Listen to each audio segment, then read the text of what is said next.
Hello, folks, and welcome back to Appalachian Intelligence. We hope you guys enjoyed the last episode. It was a little lighter episode than where we had been operating for the last few weeks. We were getting pretty heavy and pretty serious on some heavy topics. So we hope you guys tuned in and enjoyed that episode and that little side of this show. Today we have a wonderful guest for you guys. This guy is a musical artist that makes up one half of the group Van Tesla. He's got a new album, Imago Dei, that drops in March, I think, of this year. He's a truth seeker and speaker. He's also the chief of security for the Legion of Legends in their hunt for monsters. Joel Thomas, everybody. Joel, how are you, buddy? Hey, how you doing, guys? Hey, welcome, Joe. Oh, we're great. We're great, man. We are great. We're really excited to have you on. We're really excited for this conversation.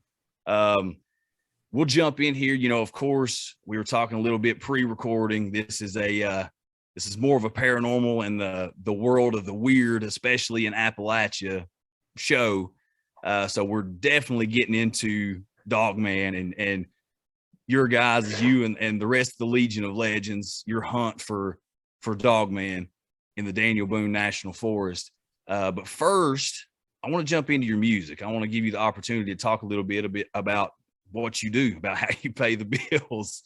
But before we jump into it, I just want to say Imago Dei, I love it. I really do. Stockholm is my favorite off of that album. I mean, any lyric that says Beetlejuice, Lori Lightfoot, every time her head spins, the body drops in Chicago, I'm in. I mean, I'm dead in. So if you would please jump into just your music, what you do and what it is and why you enjoy doing what you do. So I guess I'll start from the inception of Van Tesla, how that started, and how it kind of spawned off into what it's become now, and the further growth of it. I've been doing music for a long time, and it wasn't really until really maybe a little before, but maybe around the time of all this pandemic stuff started, and I really kind of shifted my mind frame of where I wanted to go musically. I've always had a very deep and open mind when it comes to what's really going on in the world. I won't go into everything here with you guys because I did a long podcast with Tony from the Confessionals about it. So, I could touch lightly on it here so people can get some ideas, and if they want to go check that part of it out. But, my whole trek in life was seeking out money, fame, and I understood, what it really took or what you needed to do to get to those levels. A lot of people think that it's your talent, it's what, your connections, and that's a small piece of it, but that's not really what it takes if you're trying to transcend to the next level of fame and fortune. I mean, you can be successful with music, right? You can be and not be bought into the system. I totally believe in that. I think there's a lot of independent artists that are out there that are doing well, but if they ever wanted to get to a level of some of the names, the icons that we know in music, you got to be willing to make a deal. And there's different ways of doing that. And I'm not going to go into all that today, but there's different ways of doing that. A lot of people attribute it to selling your soul. And that's it. That is a huge part of that. And I understood that I got to a point in music where it wasn't, I had some success, but it wasn't going where I really wanted it to. And I knew that was the key. And I did a lot of things. I, talked to a lot of entities, did some wild stuff. I mean, former Freemason. I've been down a lot of these roads, in saying that too, I'm not here glorifying it. And I'm not also saying that I was some like 33rd degree or anything like that. I could have gotten to that level for sure. But, there's things that happened in my life that deterred me from some of the paths that I knew that I was on, that I probably, honestly, if those things hadn't happened, I wouldn't be here talking to you now. Things probably would have worked out the way I wanted them to. So there's that too. And for sure, glad they didn't. I think for me, understanding, what I really want out of life and how I want to see people in life too, because here's the thing, just as much as a truther will look at the landscape of what's going on in the world right now and look at, quote unquote sheep, the other side does the same thing. And that's what I did too. On the other side of it, I looked at people as sheep. I just wanted to be the one controlling them and telling them what to do. So in that aspect, yeah, you become a puppet to control the sheep and you work your way up and you're still puppeted around. You're doing what you're told to do. There's no freedom in that either, though. I think true freedom is your mind being free. You may be locked in a cage for the way you think, but you can still be free in your mind. Yeah. So I think that that's something that I had to come to grips with music. I got a good friend of mine, Quan Duke, I did music with. He and I started Van Tesla. And funny story, I did music with his dad years ago and ended up connecting with his son, and we started doing music, and it's kind of a generational thing there. But Quan started going down the same roads as me, and just really when the pandemic started hitting, well, honestly, before the pandemic hit, when it started going, everything started happening over in China. I actually told people close to me, hey, it's going to happen here, get ready, as everybody's going to be wearing masks in about 2 months, which it did. And now there's still a point in time where you're still feeling it out. You don't know what's true, what's not. Kudos to the guys that were like, I ain't putting on no damn mask from the get-go.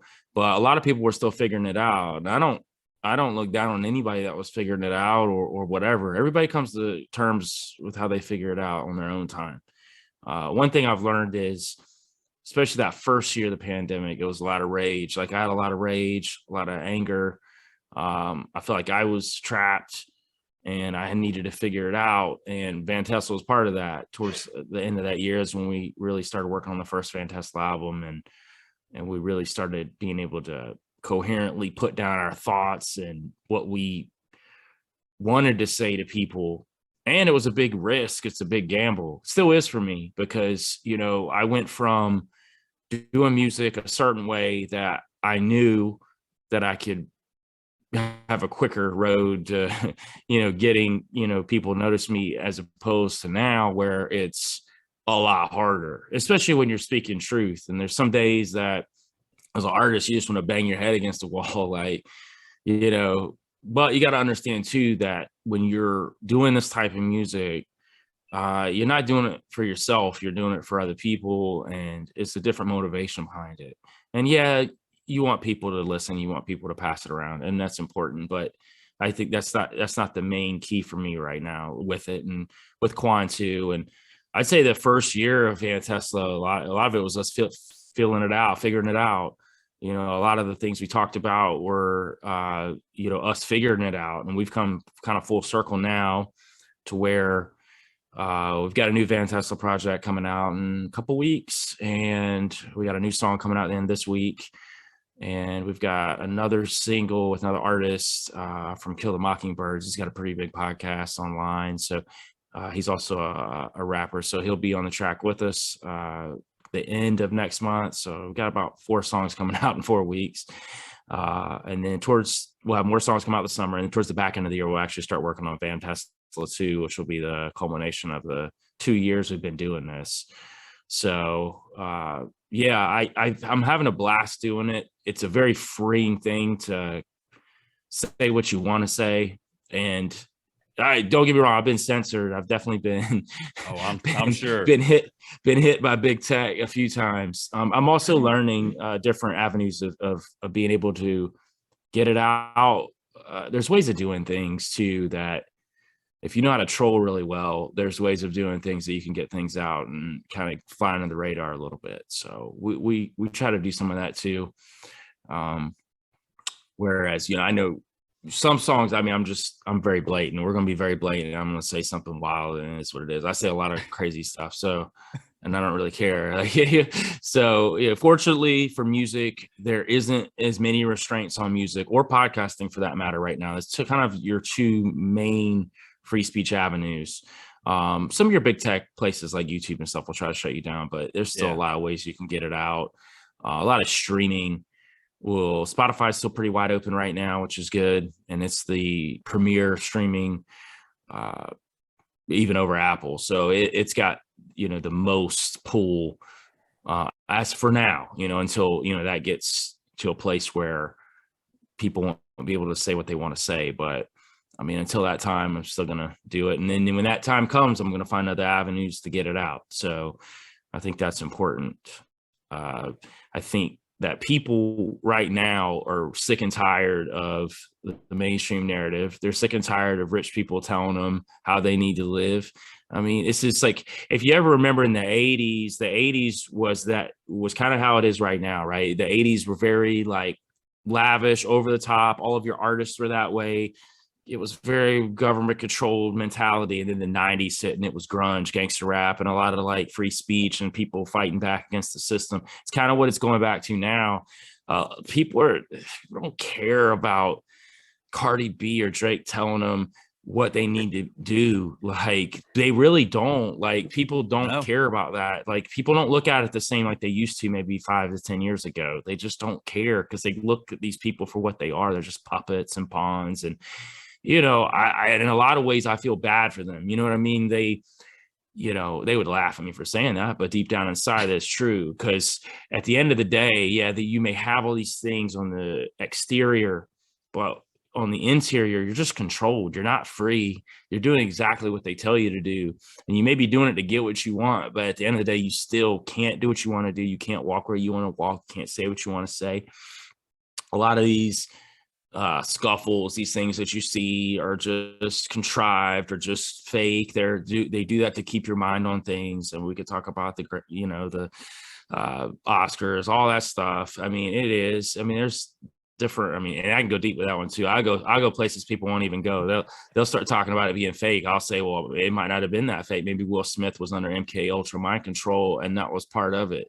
So you could get deep into that rabbit hole too. There's a lot of stuff going on there because a lot of people think that Jada Pinkett is his handler anyway. So, a lot of these guys in Hollywood and musicians are just MK Ultra. I mean, you look at some of the guys like Tiger Woods, you look at some of the guys like Kanye, and they have these breakdowns. I mean, some of that's MK Ultra mind control breakdowns that happen. So they're non-functional, and they have to get them back in the shop and quote unquote link them back up and get them to where they're working again, because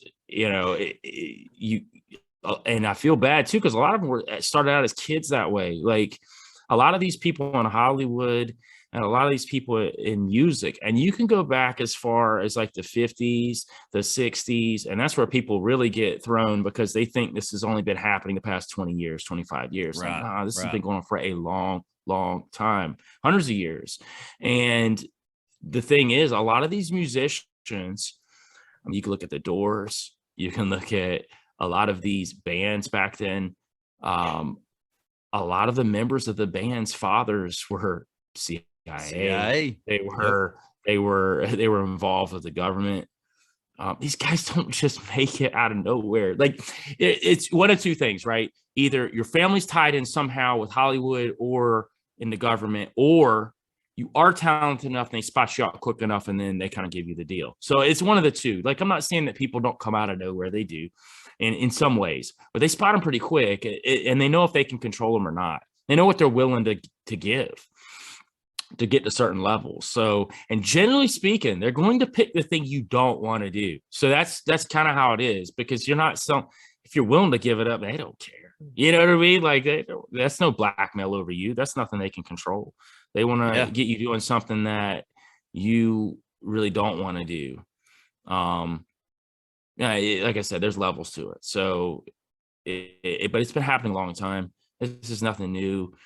MK Ultra is nothing new. I mean, Bill Clinton came out and apologized for it. So Yep, it's did. Again, this stuff exists, but people, with their fluoride minds, don't want to acknowledge what's really going on in the world because it's too tough, man. Like, and I have to be very aware and sympathetic to people that are like that, because it's not their fault they don't see it, and I can't get mad at them for not seeing it.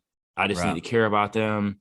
And one thing that I preach is planting seeds. It's not just slapping somebody in the face, because they're not going to listen to you then. It's just planting a seed and walking away, hoping that it grows. Maybe they'll come back to you and talk to you in a couple of months.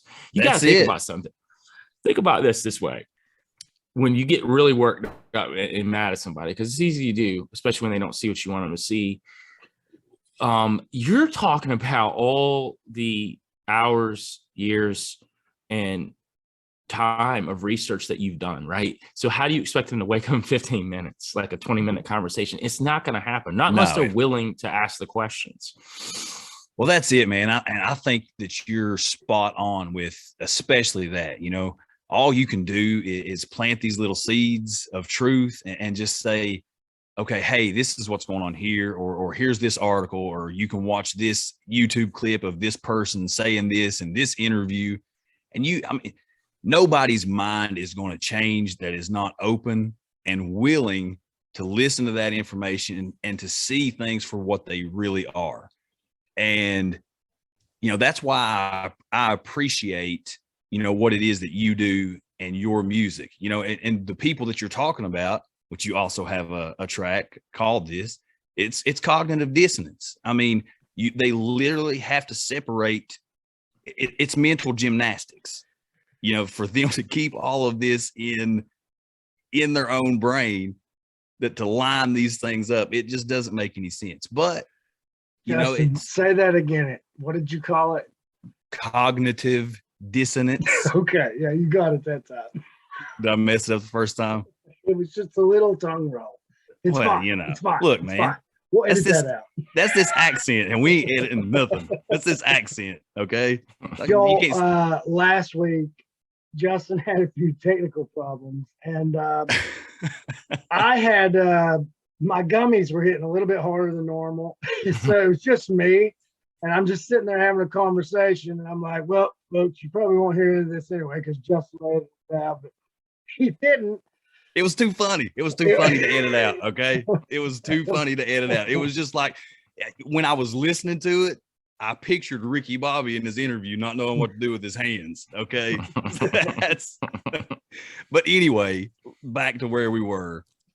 You're exactly right with about all that. And that's why I appreciate what you and Quan with Van Tesla, I appreciate what you guys do with your lyrics and because you guys you're in a class of your own. There's not a whole lot of artists, period.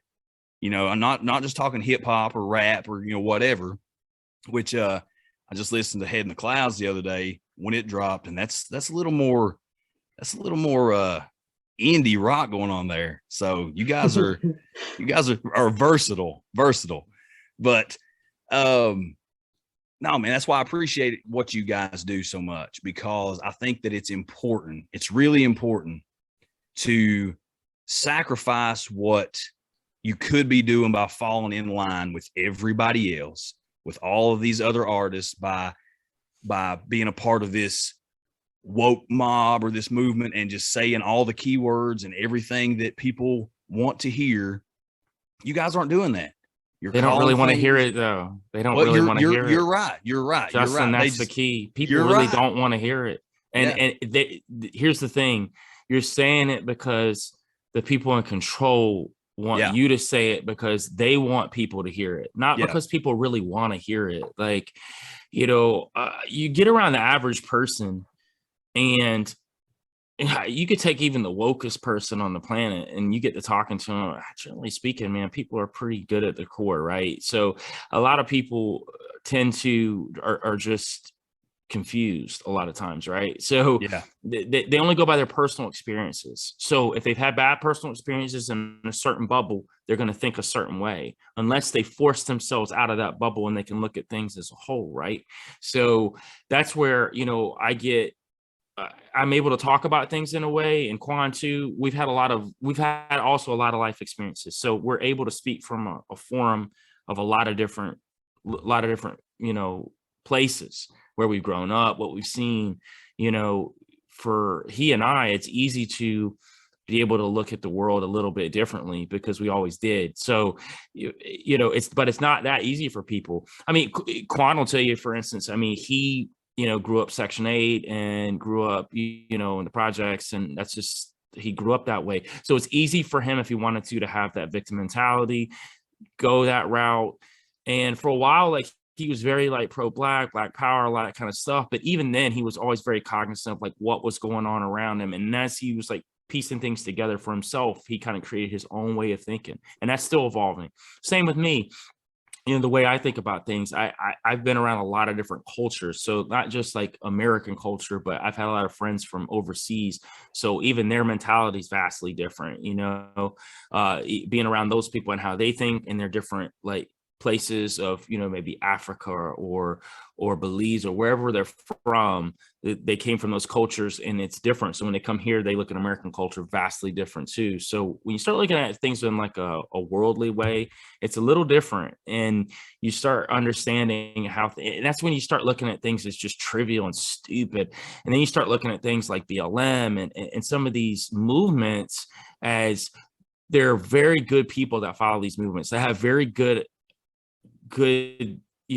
intentions, but they don't understand the people that run these movements and what their intentions are. And that's what I'm vastly against. And a lot of people think that I'm just like some, raging, racist when I go off on some of these BLM rants. And then they look at Quan like he's crazy. Like, what's he talking about too? But it's true. But when you're able to speak to somebody and break it down in a way that they can understand, and you start talking about George Soros and Patrice Cullors, and you start talking about these people that run these organizations and what they really do, then it's like, oh, well, I didn't think about that. Oh, I didn't know that. Like, you didn't know that George Soros, one of the richest white men, elite white men in the world, who has throughout his career, his track record, hated minorities, right?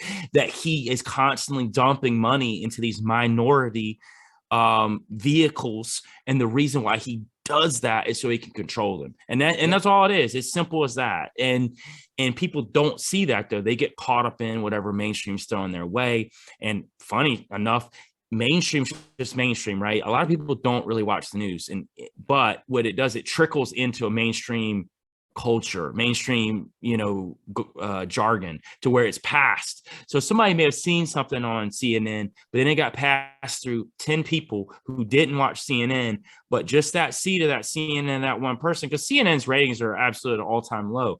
But just the fact that they constantly keep pushing stuff out through their vehicle, it's still getting out. It's still being, Project Mockingbird to death. So at the end of the day, we know what's going on, at least the people that are aware and awake. And there's people that are so smart that they outsmart themselves to the point to where they believe everything that they say too, because they're like, well, government's not smarter than me. I've had guys that I know, a personal friend of mine, that says that all the time.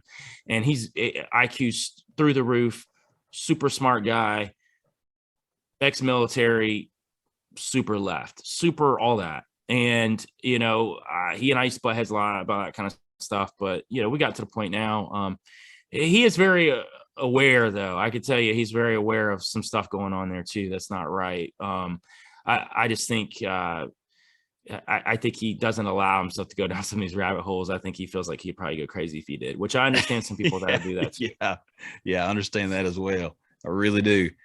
But it's just, I think we're at the point now, after you're looking at 2 years of this whole pandemic push that's been going on and all that. I think you're at the point where you're seeing I know that just in my own life, I'm seeing people that I never, ever dreamed would be questioning the government, questioning science, and the people that are in authority that are asking questions now. Why? why were we doing this? Why were we doing that? You know, what's changed? What's different here than it was, you know, at this point? So, Right. and I think that's a great thing. I think that's a great thing. And I think that's what, you know, these elites that are pushing all this stuff, you know, I think, I don't believe that they can win in the end. I don't believe that, because I believe they'll push and push and push and push and push until they do get to the point to where the masses stand up and say, okay, look, no more. This is ridiculous. I mean, you're still going to have your small little percentage, and you're still going to have, you know, when you look on social media, that's going to look like a huge percentage. I think that's a big part of the problem. But I mean, I'm an optimist, and I really believe that we're at a point right now that a lot of people that were kind of teetering back and forth on, you know, well, I'll do this because they're telling me I should. I think now they're getting to the point where, like, no, you know what? I'm done. You know, I'm not closing my business back down.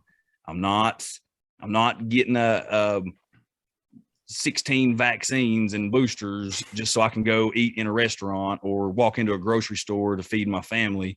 And I know that's not major here, but look at Canada. That was going on there.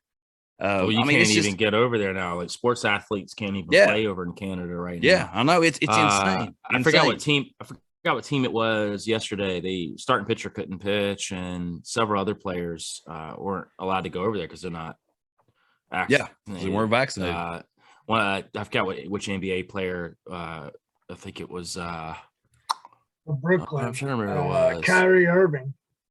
Yeah, you had Kyrie that couldn't play 80% of the season. Then they threw it away. And here's the part that kills me is, if you were one of those people that complied and then you're now seeing it getting lifted, at least for the time being, lifted. And how do you feel like at this point? Because now the same people that were not allowed to do whatever, they can do whatever, and they're still unvaccinated. So that's kind of crazy to me. I honestly think it's just a game, right? It's a game of give and take. So they're gonna take it, and then they're gonna, okay, we gotta stop here, but we got all these people to do what we said. They're just laying foundation for what they're really gonna do. So this is just another phase. It's just another phase in the massive phase to get us to a new world order. So we all know that. We know where it's going. We all know these guys are, you know, let's not think for a minute that these leaders, these countries, one, let's not even think for a minute they're in control and power. Putin's not in power. Right. Biden for damn sure ain't in power.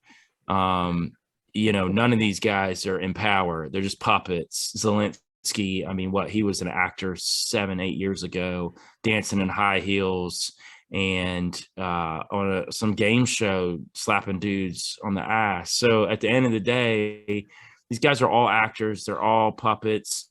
They're all fake. The real people that are in control and power, you don't see. Those are the guys that you might hear the whispers, the names, the Orsinis, the Rothschilds, some of these names, but even then you don't know really who's running what. They keep it that way for a reason. Yep. And what they're doing, and I heard this a really, really cool way a few months ago, and basically it was worded in this way: countries aren't really against each other. War is just a way to funnel money, right? It's a way to embezzle money. It's a way to move money. It's a way to move money through arms, which is a big way to move it. But all these countries are really in on it together. China, US, Russia, all these countries, they're all in it together. This is just a show they're putting on for us. Now, there is competition. Look at it in this way. Like in an Olympic race, you've got different countries. You might even have a couple guys from the same country, right? They're all racing. They don't hate each other, but they're in competition. They are trying to win. So there is a level of competition between countries. China's in competition with us.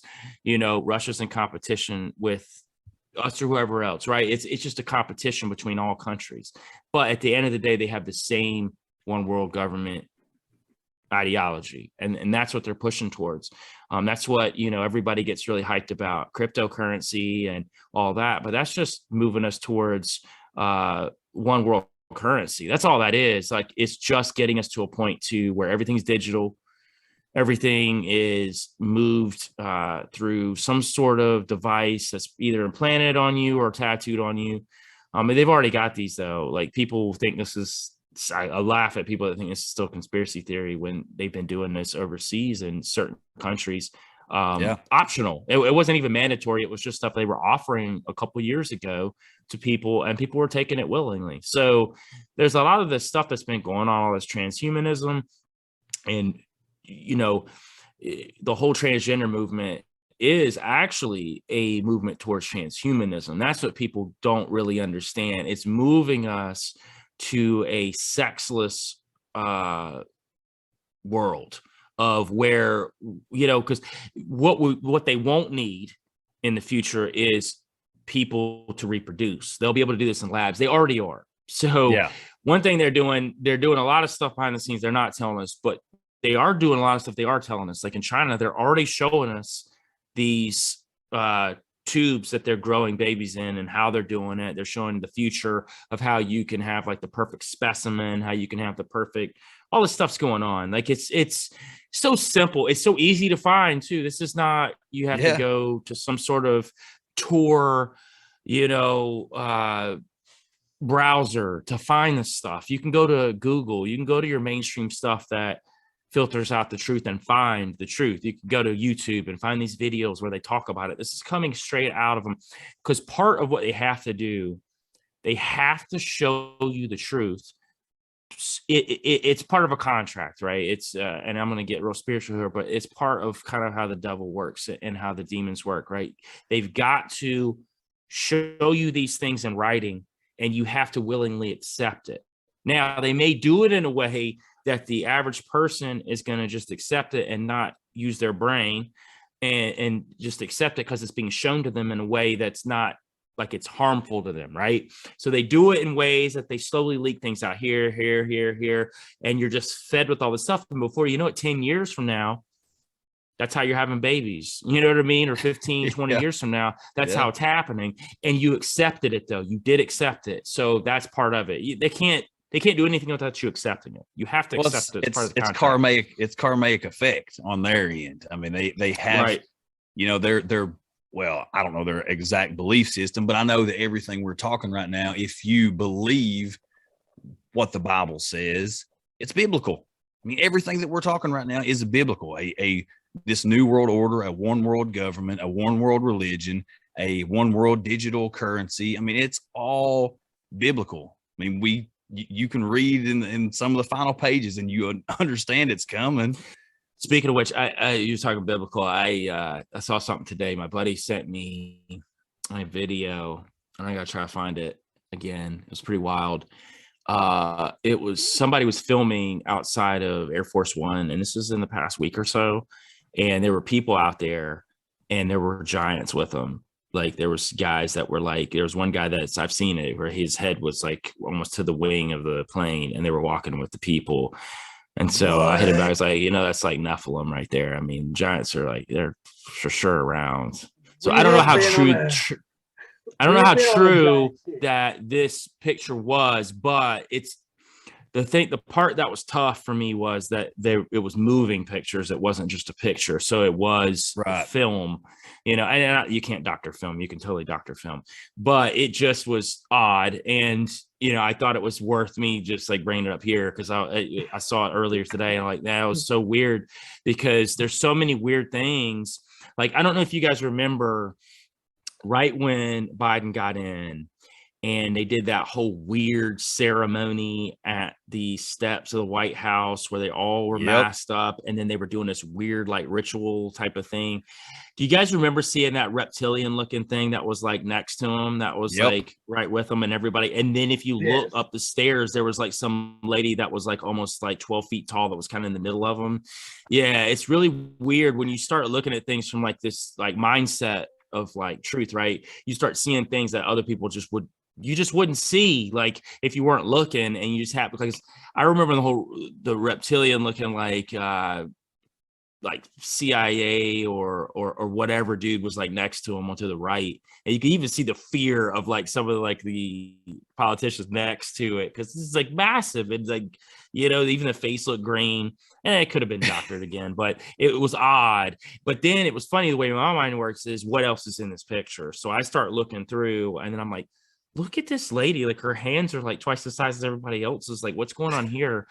And if you know anything about like fallen angels and Nephilim, and like how that's going to be ushered back into what's going on now. We go back to WikiLeaks when Hillary Clinton was talking about resurrecting the Nephilim and Gilgamesh, the tomb of Gilgamesh, and all this stuff. Like, people got so caught up in Pizzagate, they forgot about that big nugget that was coming out. And I'm like, man, that was the one. Like, Pizzagate was dope and all, like finding out all that stuff. But man, like, that was the one right there. That was like, that one just stuck in with the rest of it. Nobody really talked about that one. I'm like, man, you talk about resurrecting giants, and then you start talking about portals, and you start talking about what's going on in CERN, and how, they're trying to tap into the God particle and what they're trying to do there. And they are a huge vehicle to move in transhumanism, because I think what they're looking for is something beyond the God particle. They're looking for that particle that's going to be able to be fused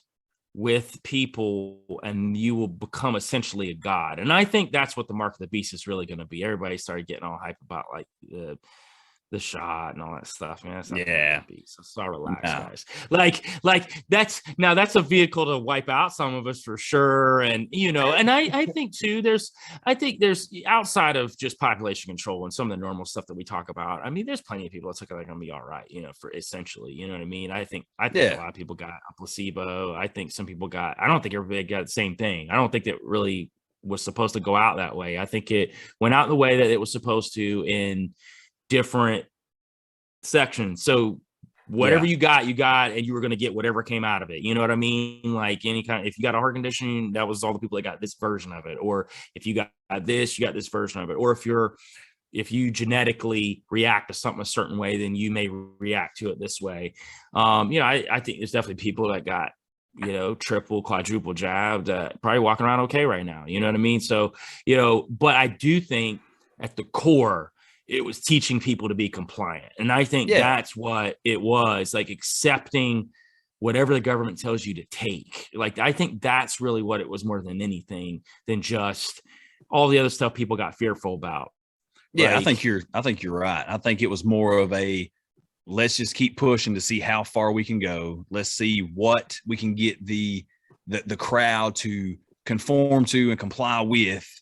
And it's just like you were talking earlier, this is the foundation. You're going to see the same thing, and probably worse, with this whole climate change thing.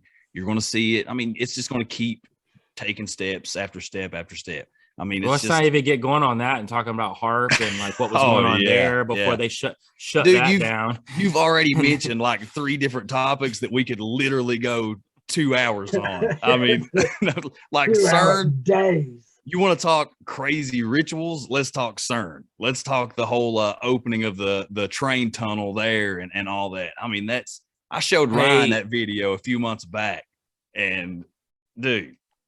Yeah, if you know anything about the temple that's close by to CERN too, so there's a temple that's only 3 to 4 miles away from it, and it's so funny how they said they built it there. Oh, it just happened to be. I remember them saying that too. Like, no, like you did it on purpose. Like, this was a whole. And if you even look at their symbol of, what it even looks like, what they're representing there, what the name CERN even means. I mean, I'm not even gonna get into all that here on the podcast. Let people dig into that a little bit, because that'll take you down a long rabbit hole. You can talk about for a long time. That's a rabbit hole that we've already started down. CERN, right. Cernunnos, Pan. Absolutely, yeah. And you're talking the symbol of Shiva, the god of the world destroyer. You're talking a temple of Apollo. You're talking Apollo and Abaddon. That's a spiritual.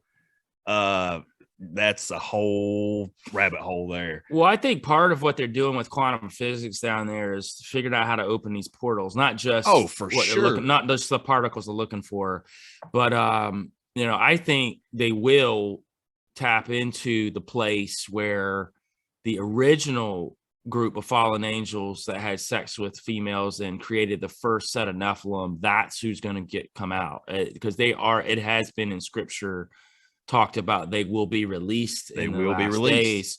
So I think that, I mean, obviously this will be on a higher power than Lucifer's to let them out, but I think it will be kind of in conjunction with what CERN's doing. Like, I think it'll be like, oh, CERN did it, but it was more like it was allowed, you know? Yeah. So, you know, they're looking to do that. They you know, they want to. And listen, there's a lot of stuff going on right now globally.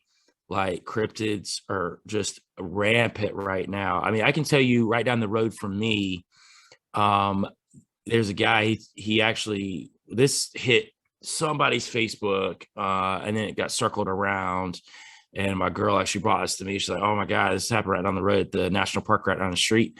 A guy took a picture. It was pictures of Bigfoot. It looked like Bigfoot. It looked like Sasquatch for sure, roaming around. And it's probably some of the clearer shots. And it could have been totally fake. Somebody could have dressed up. But man, it was just odd. And it actually went, the police, it was so serious. The police actually looked into it, and they've confirmed that the pictures are real pictures. They weren't doctored. Wow. So that came out like yesterday, that they are actually real. Whether it was somebody in a suit or not, they are definitely real. The pictures were real.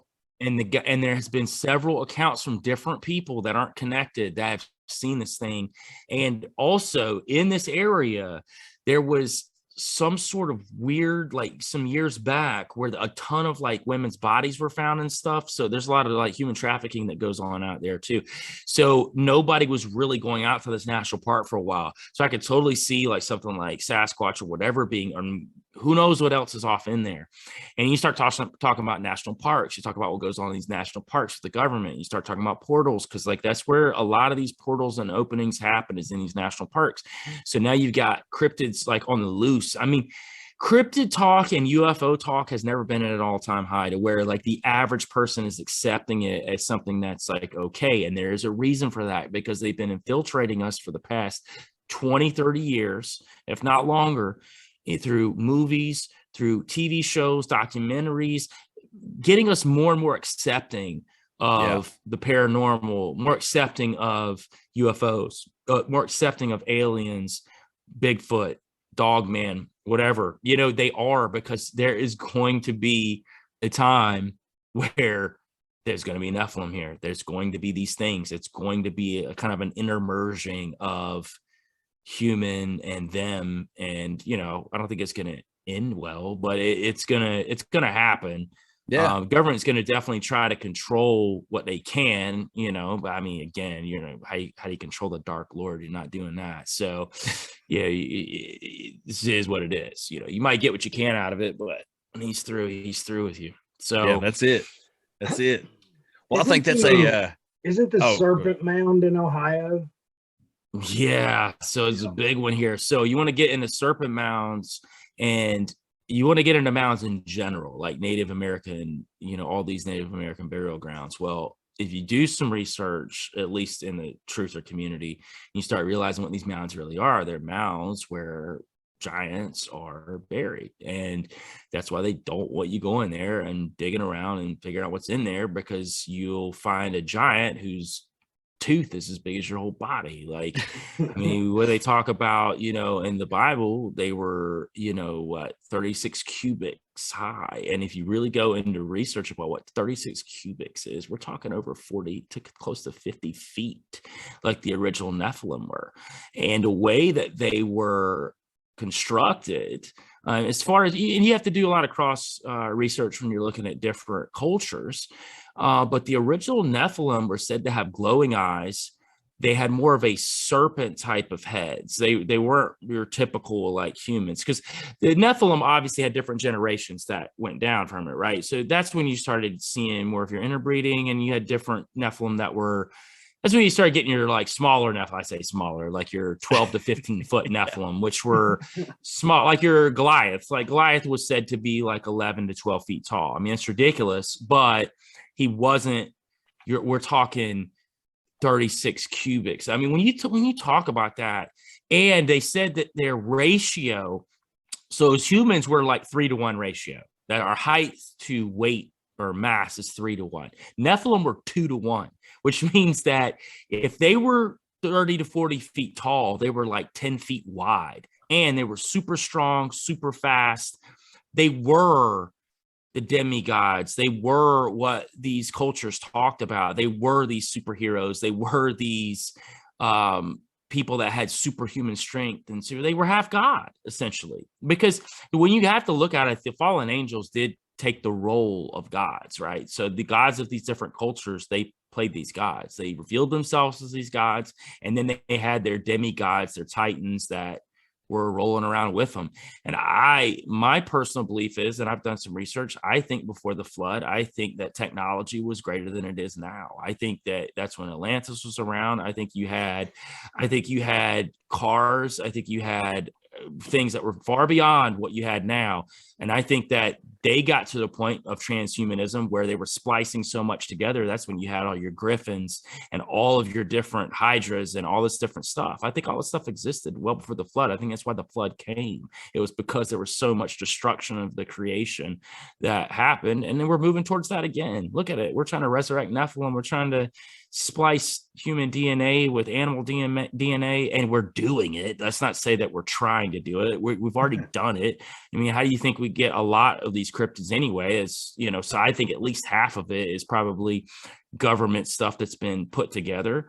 You know, and definitely, you know, you've got some form of Nephilim part as well. When you're talking about 13 bloodlines, a lot of people think the 13 bloodlines have to do with reptilians. I don't. I think it has to do with the bloodlines of the Nephilim. I think they came from the bloodlines of the Nephilim. I think that's what makes them special. I think that's why they interbreed too. I think that's why they've interbred to keep their name and their Nephilim bloodline going, because that's important. That's important to who they are as their families. And let's not get it twisted.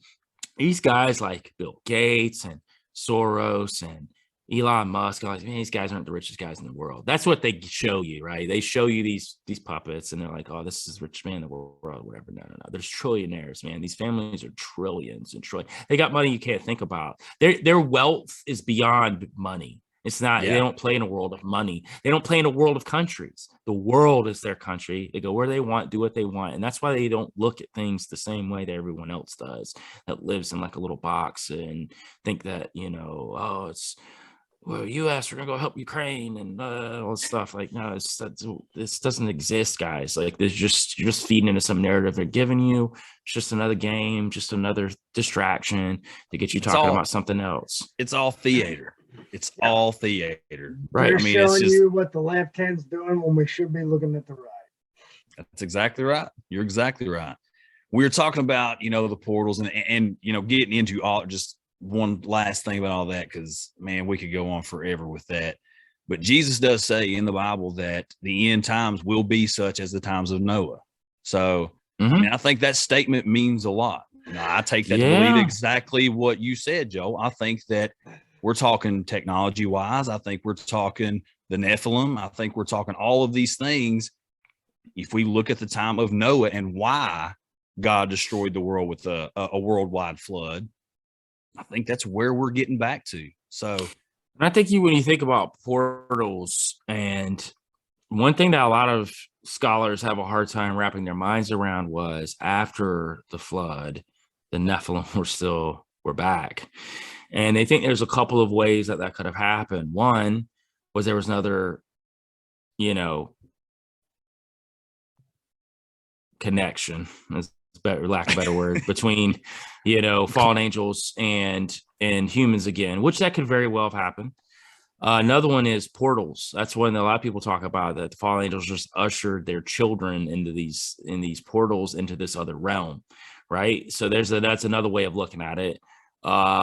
And three, we could really get into Hollow Earth and what I think about that, and how underground there's so many different things, and then even portals connected to underground and everything else that's going on underneath the earth. where I think the Garden of Eden actually existed, was in Hollow Earth and a lot of these things. So, you get into that part of it as well. So there's a lot of things you can go to with that. How did the Nephilim come back? And that's one way of looking at how they did, and how they've stayed hidden as well. Yeah. Because how would they have stayed hidden in this kind of world? I think it was important for this go around, right? For the elites and the secret societies to do something different than they did the first time around. The first time around, yeah, they had the Brotherhood of the Snake that was started with Cain, and they had the 7 sciences that were taught from God that was given to Adam. Obviously Adam gave it to Cain and Abel, and Cain killed Abel, and Cain ran off the 7 sciences and obviously corrupted it with the fallen angels. And then obviously the Nephilim were created as a part of that too.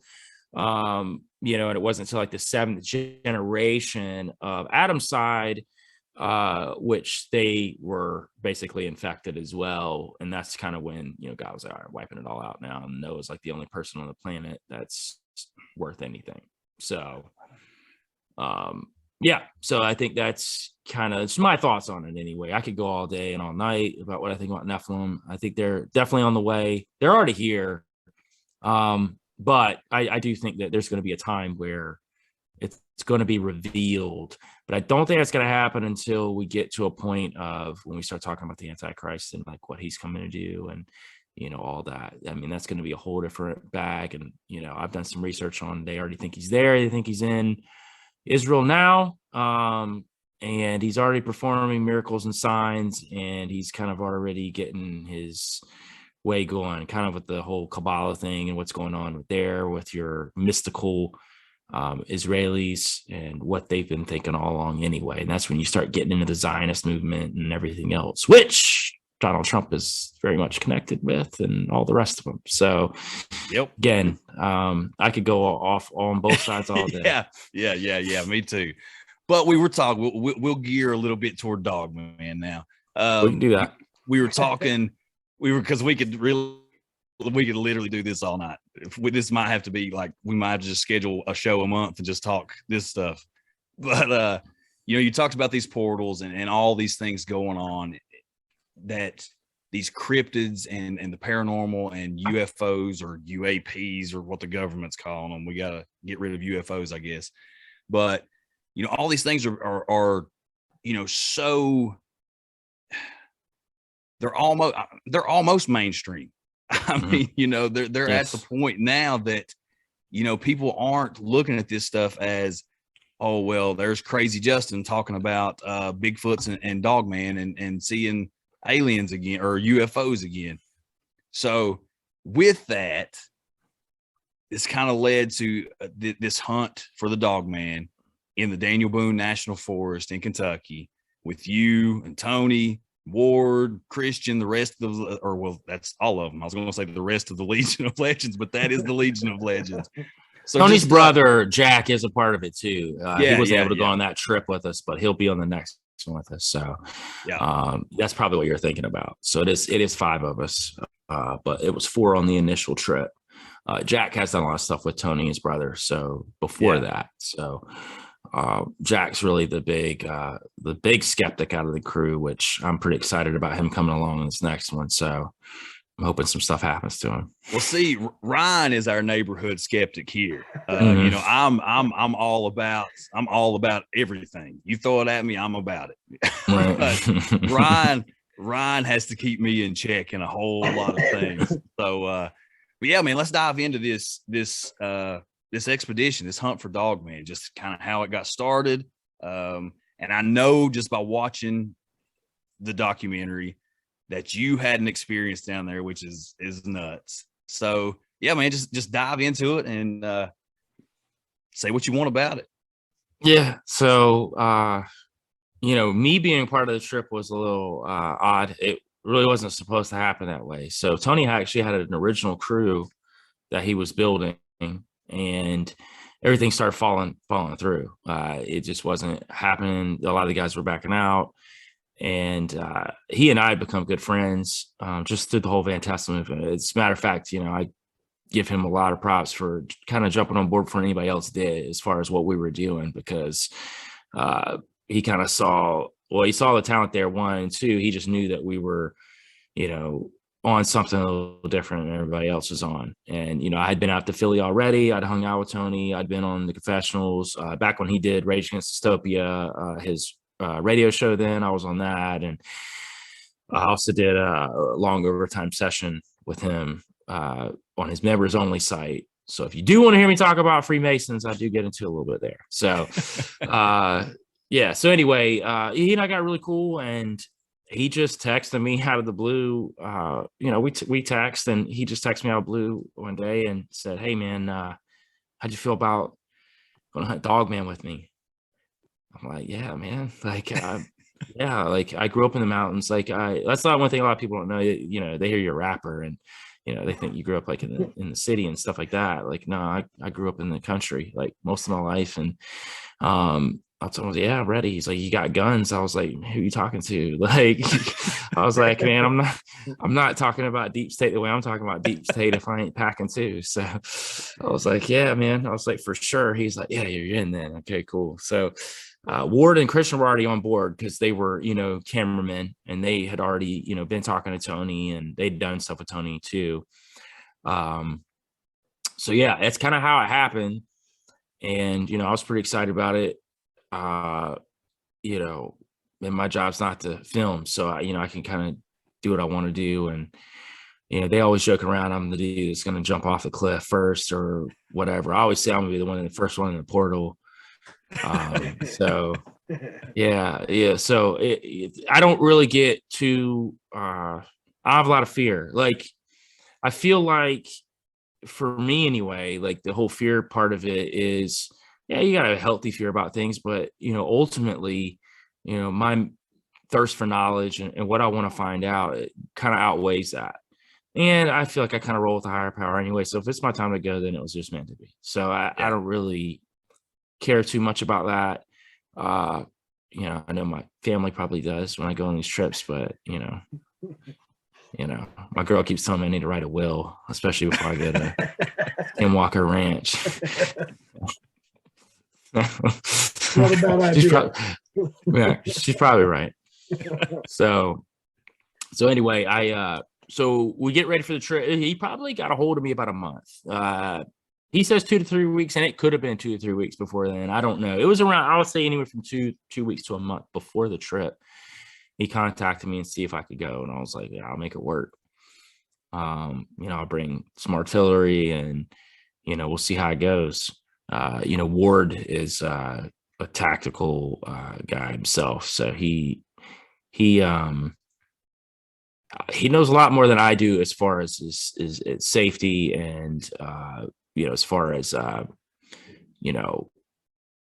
little bit. He's trained. The guy, he trains people on how to go hand-to-hand knife, how to fight somebody off with a knife. Like, he's very trained in that level. So he's got he's got more of a like safety approach to things, where I'm a little bit more like gung-ho. Like Tony says that I'm kind of like Sylvester Stallone and Cliffhanger. Like, yeah, like, I've got gun safety, but I'm probably a little more reckless than, Ward, which is good. You gotta have a balance. So, but yeah, so we get ready for this trip. We don't know what we're getting into. I don't even know if I'm gonna like the guys. You know what I mean? I've never met Ward at this point. I haven't met Christian.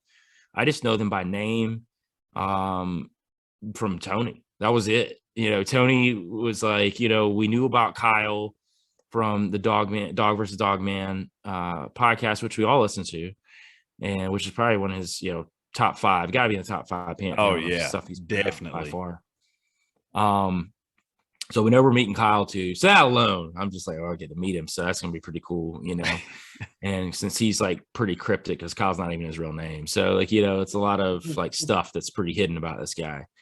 And we're going to Danube National Forest. We're going out deep in the woods, like So if anything, you might have to fight off a bear. You never know. So yeah, we get there. We actually click pretty well, pretty quick. Actually, everybody gets along pretty well. Initially, we went out for the first day we were there. We met Kyle. He met us over there at the cabin we were staying at.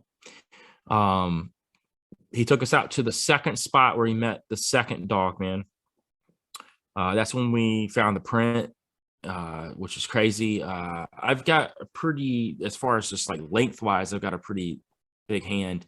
My hand could fit inside of it. So, and we're talking with some extra room. So I've never seen a print that big. Not a print that looked like that, where it looked canine or feline. Like we couldn't tell what it was. We still don't know what it was, but it was massive. And I don't know. Like Kyle didn't know what it was. So he's the expert trackman. Matter of fact, a lot of people that hunt around there call him when they find things that they don't recognize, even if it's just, normal prints or tracks, they want him to come out there and take a look at it and get his assessment on things. He's just been doing it for years. So for us to find that within, about 3-4 hours of us being there was pretty crazy. So that kind of set the tone for what we're about to get into. The next, that same night we drove out. There was an area that Kyle originally was able to drive into. It was a road that goes deep into the woods, and there's different. And in Daniel Boone National Forest, there's different paths and roads that are back there that go all through the Daniel Boone National Forest. So yeah, they're definitely beat up roads, but you can tell there's been trucks, there's been stuff that goes back there. I mean, obviously the government goes back there with different things. We're not talking about conspiracy stuff, but just in general, like there's these water like basins that they build for animals to retain water, so animals can get the water in different places if they can't get to lakes in different spots. So they actually build these for animals, and that's kind of where our first kind of contact happened, was around one of these areas. So we ended up finding out we couldn't get in the gate that Kyle said was going to be open for us. So at that point, we knew it was going to be a long hike. Now me, I'm down. I already knew, like, I'm ready to go. Like, we can walk. You got to see what the rest of the crew's willing to do. You'll even see it, I think, on the documentary. I'm like, I'll go. Like, it's whatever. So, yeah. Tony's ready to go. I could tell Tony. And Ward, he's more than willing. And Christian, he's a treasure hunter. So this guy's, everybody that's on board this trip's going to do it. Like, it's not, there was no apprehension from anybody on the crew. I think it was more of everybody was just checking with the other person to see if they were willing. Like, I'm willing. Like, are you going to do that? I think once we all figured out that we were all kind of all in, I think that's when it got a little bit tighter with the crew. And yeah, so we decided to make the trek. Kyle goes with us, and we start making our way towards the first location. We wanted to find this first location. So kind of one of our goals was to find the collar that was lost by one of his dogs, Jake. So if we could find that collar, that would have been great. And we started making our way. There's several forks as you're going down these roads. So these roads are not easy walk. It's a lot of them are overgrown. Now we could have got a truck back there for sure. Would have been nice, but it didn't happen. So we walk back there. We get through the first fork. We go, I think we took left. We went back through there. We get to another fork. Now, Kyle tells us that, hey, we go left. This is going to take you to where I had the first location. Now, again, this first location is still a long ways off. Like, it's not just, we're going to go around this bend on this fork here. It's still a long way away. But Kyle was like, but we could take this right. And he's like, I know of this water basin. And he's like, animals around it. He's like, if you're looking for animals, I just feel like it might be a good location to find something. You never know. So we decided to go that way. We get to a point to where like it's going to go around a curve and then another curve up. It's starting to go up now up these hills. And there's a bunch of trees around, and there's another hill to the right, and that's where this water basin was at the top of the hill. So Kyle tells Tony, he's like, hey, let's go up this hill. You guys can stay down here, whatever, which was fine because we were going to kind of take a look around. We kind of want to split up a little bit, not be too far away, but just kind of, get some eyes on different stuff. And we've been walking a long time too.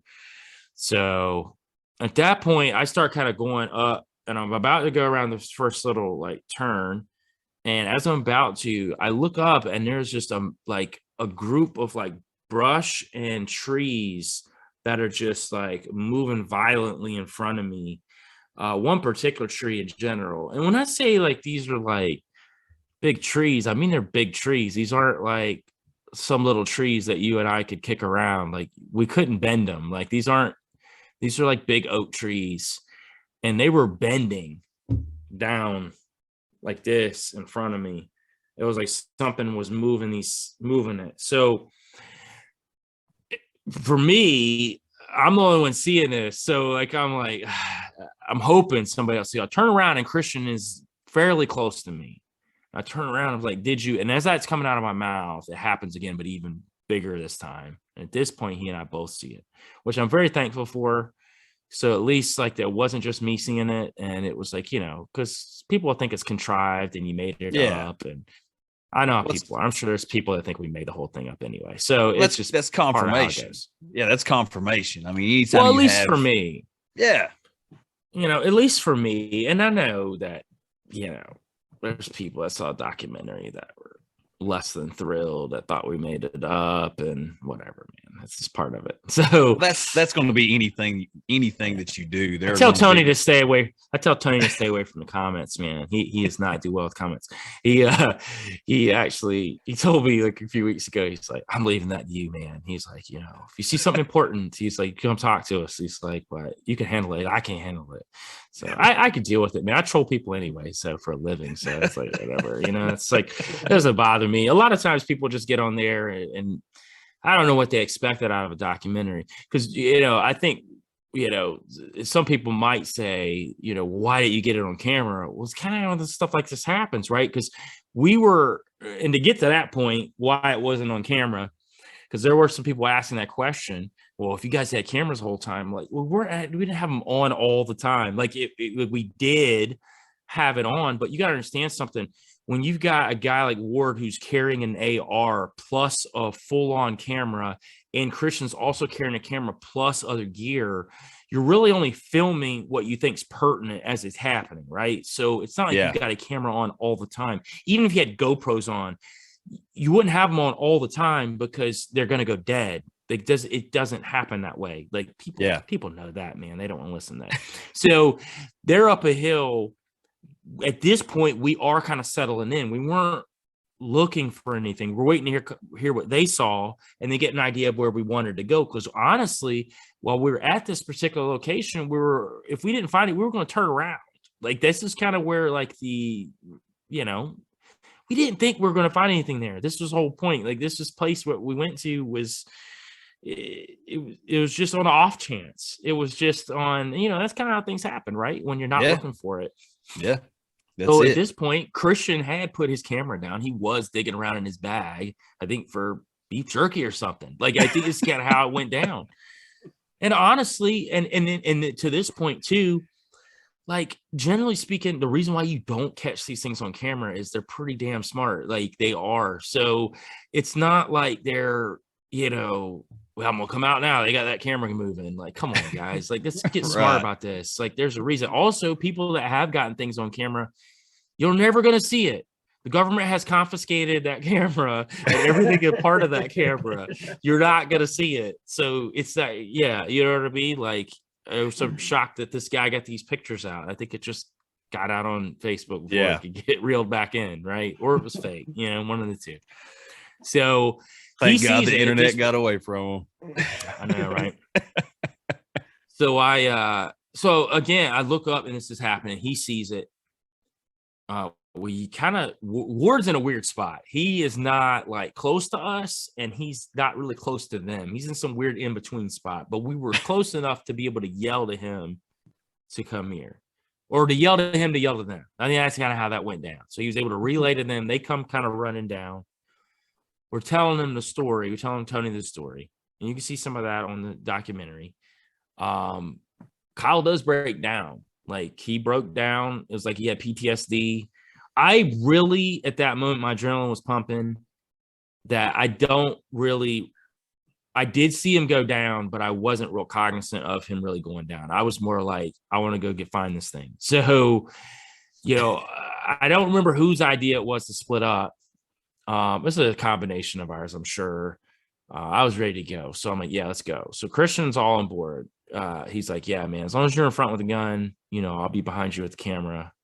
Cool. So we did have some weird experiences on the way up there. I've never been in the woods where it was that deathly silent, where there wasn't a bird or a squirrel barking, nothing. And there was plenty of that action going on before that.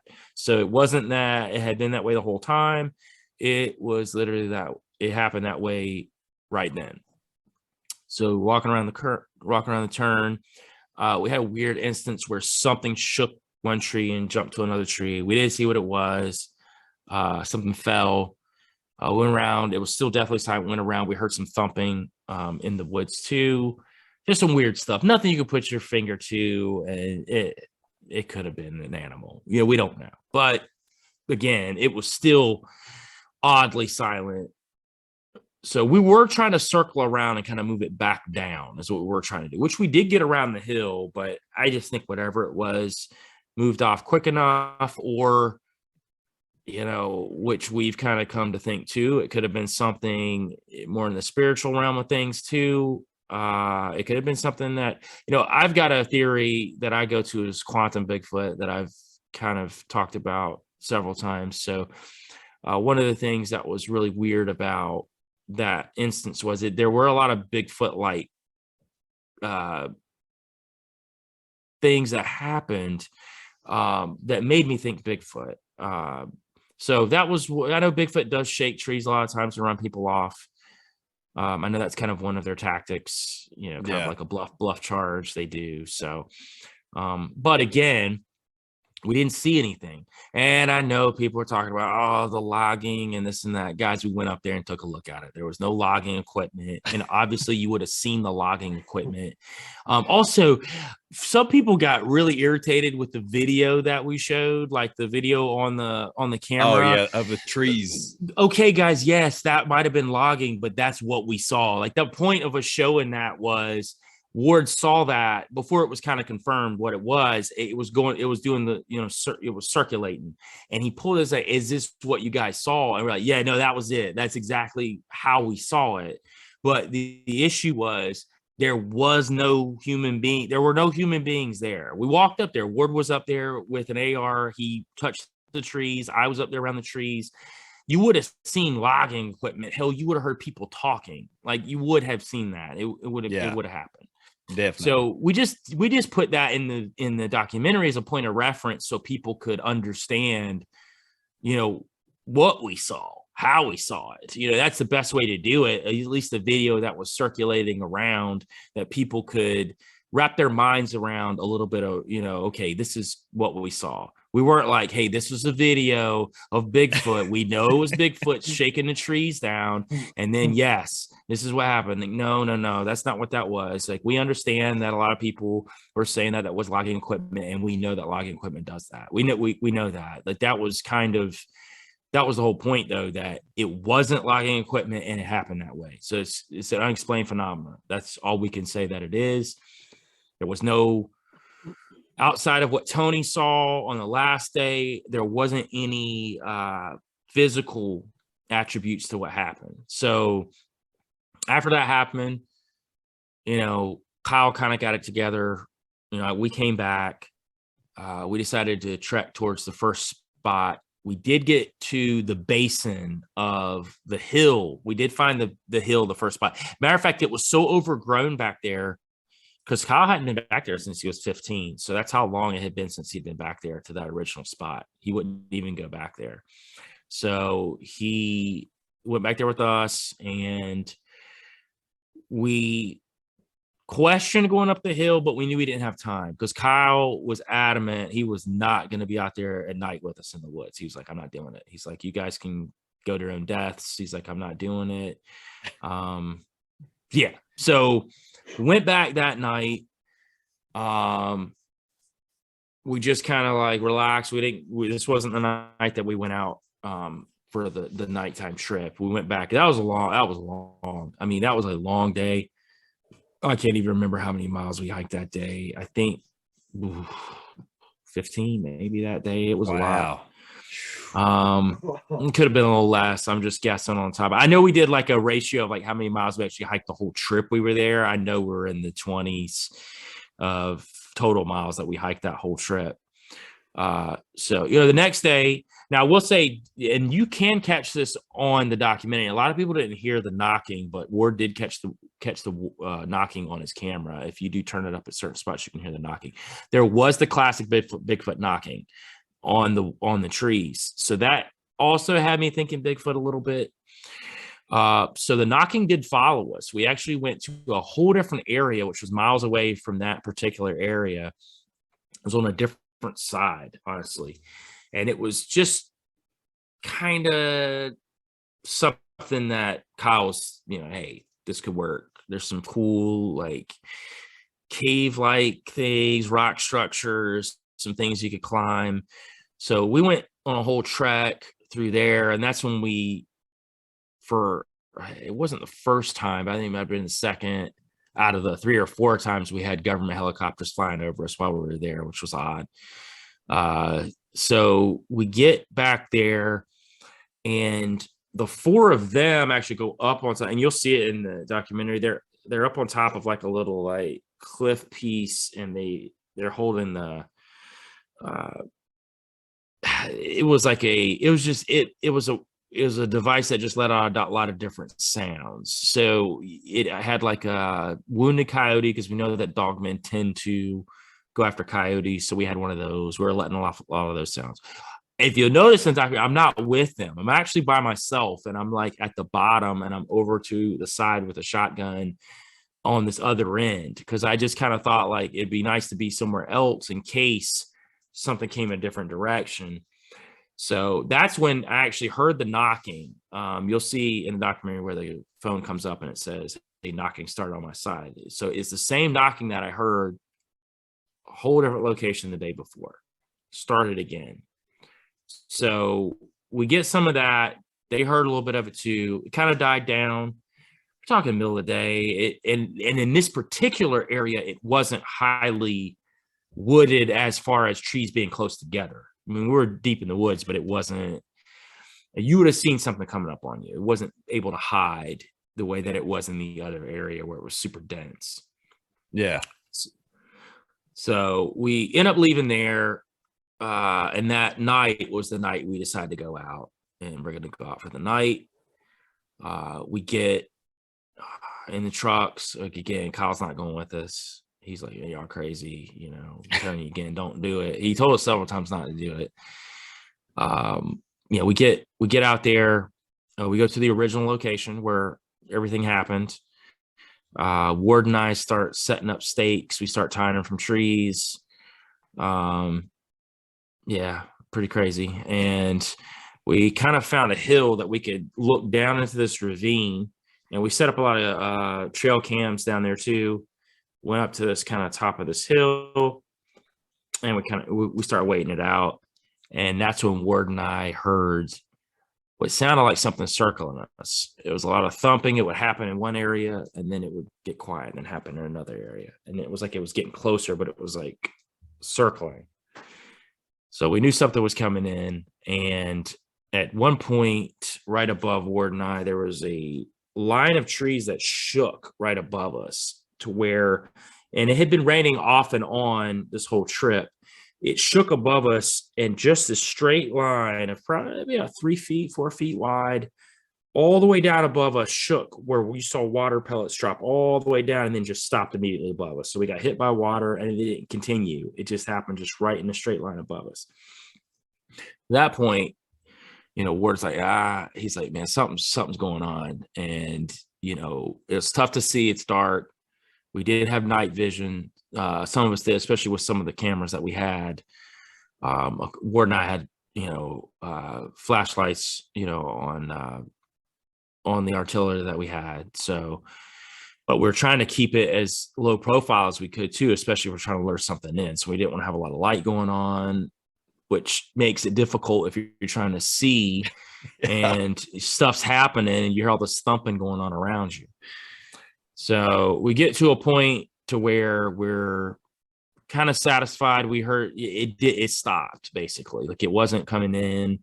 I don't know if it was just trying to run us off, or we don't know what it was. Again, we don't know. We still don't have an idea. I know one of Ward's ideas, he thinks it could have been the Fae or fairies, what people would call them. He thinks it could be something like that. We do think it could have been an enchanted part of the woods, like a very like spiritual enchanted part. But to that point, if that's the case, there could be a lot rolling around in there. It could be fairies, could be Bigfoot too, could be Dogman around there. It could be a lot of stuff going on at once. And it might not just be one particular thing. It could be that we ran in contact with several things while we are in that area.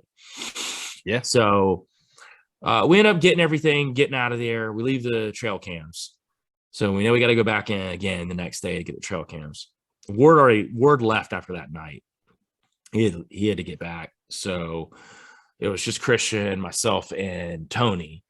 And we went back in that day and got the trail cams.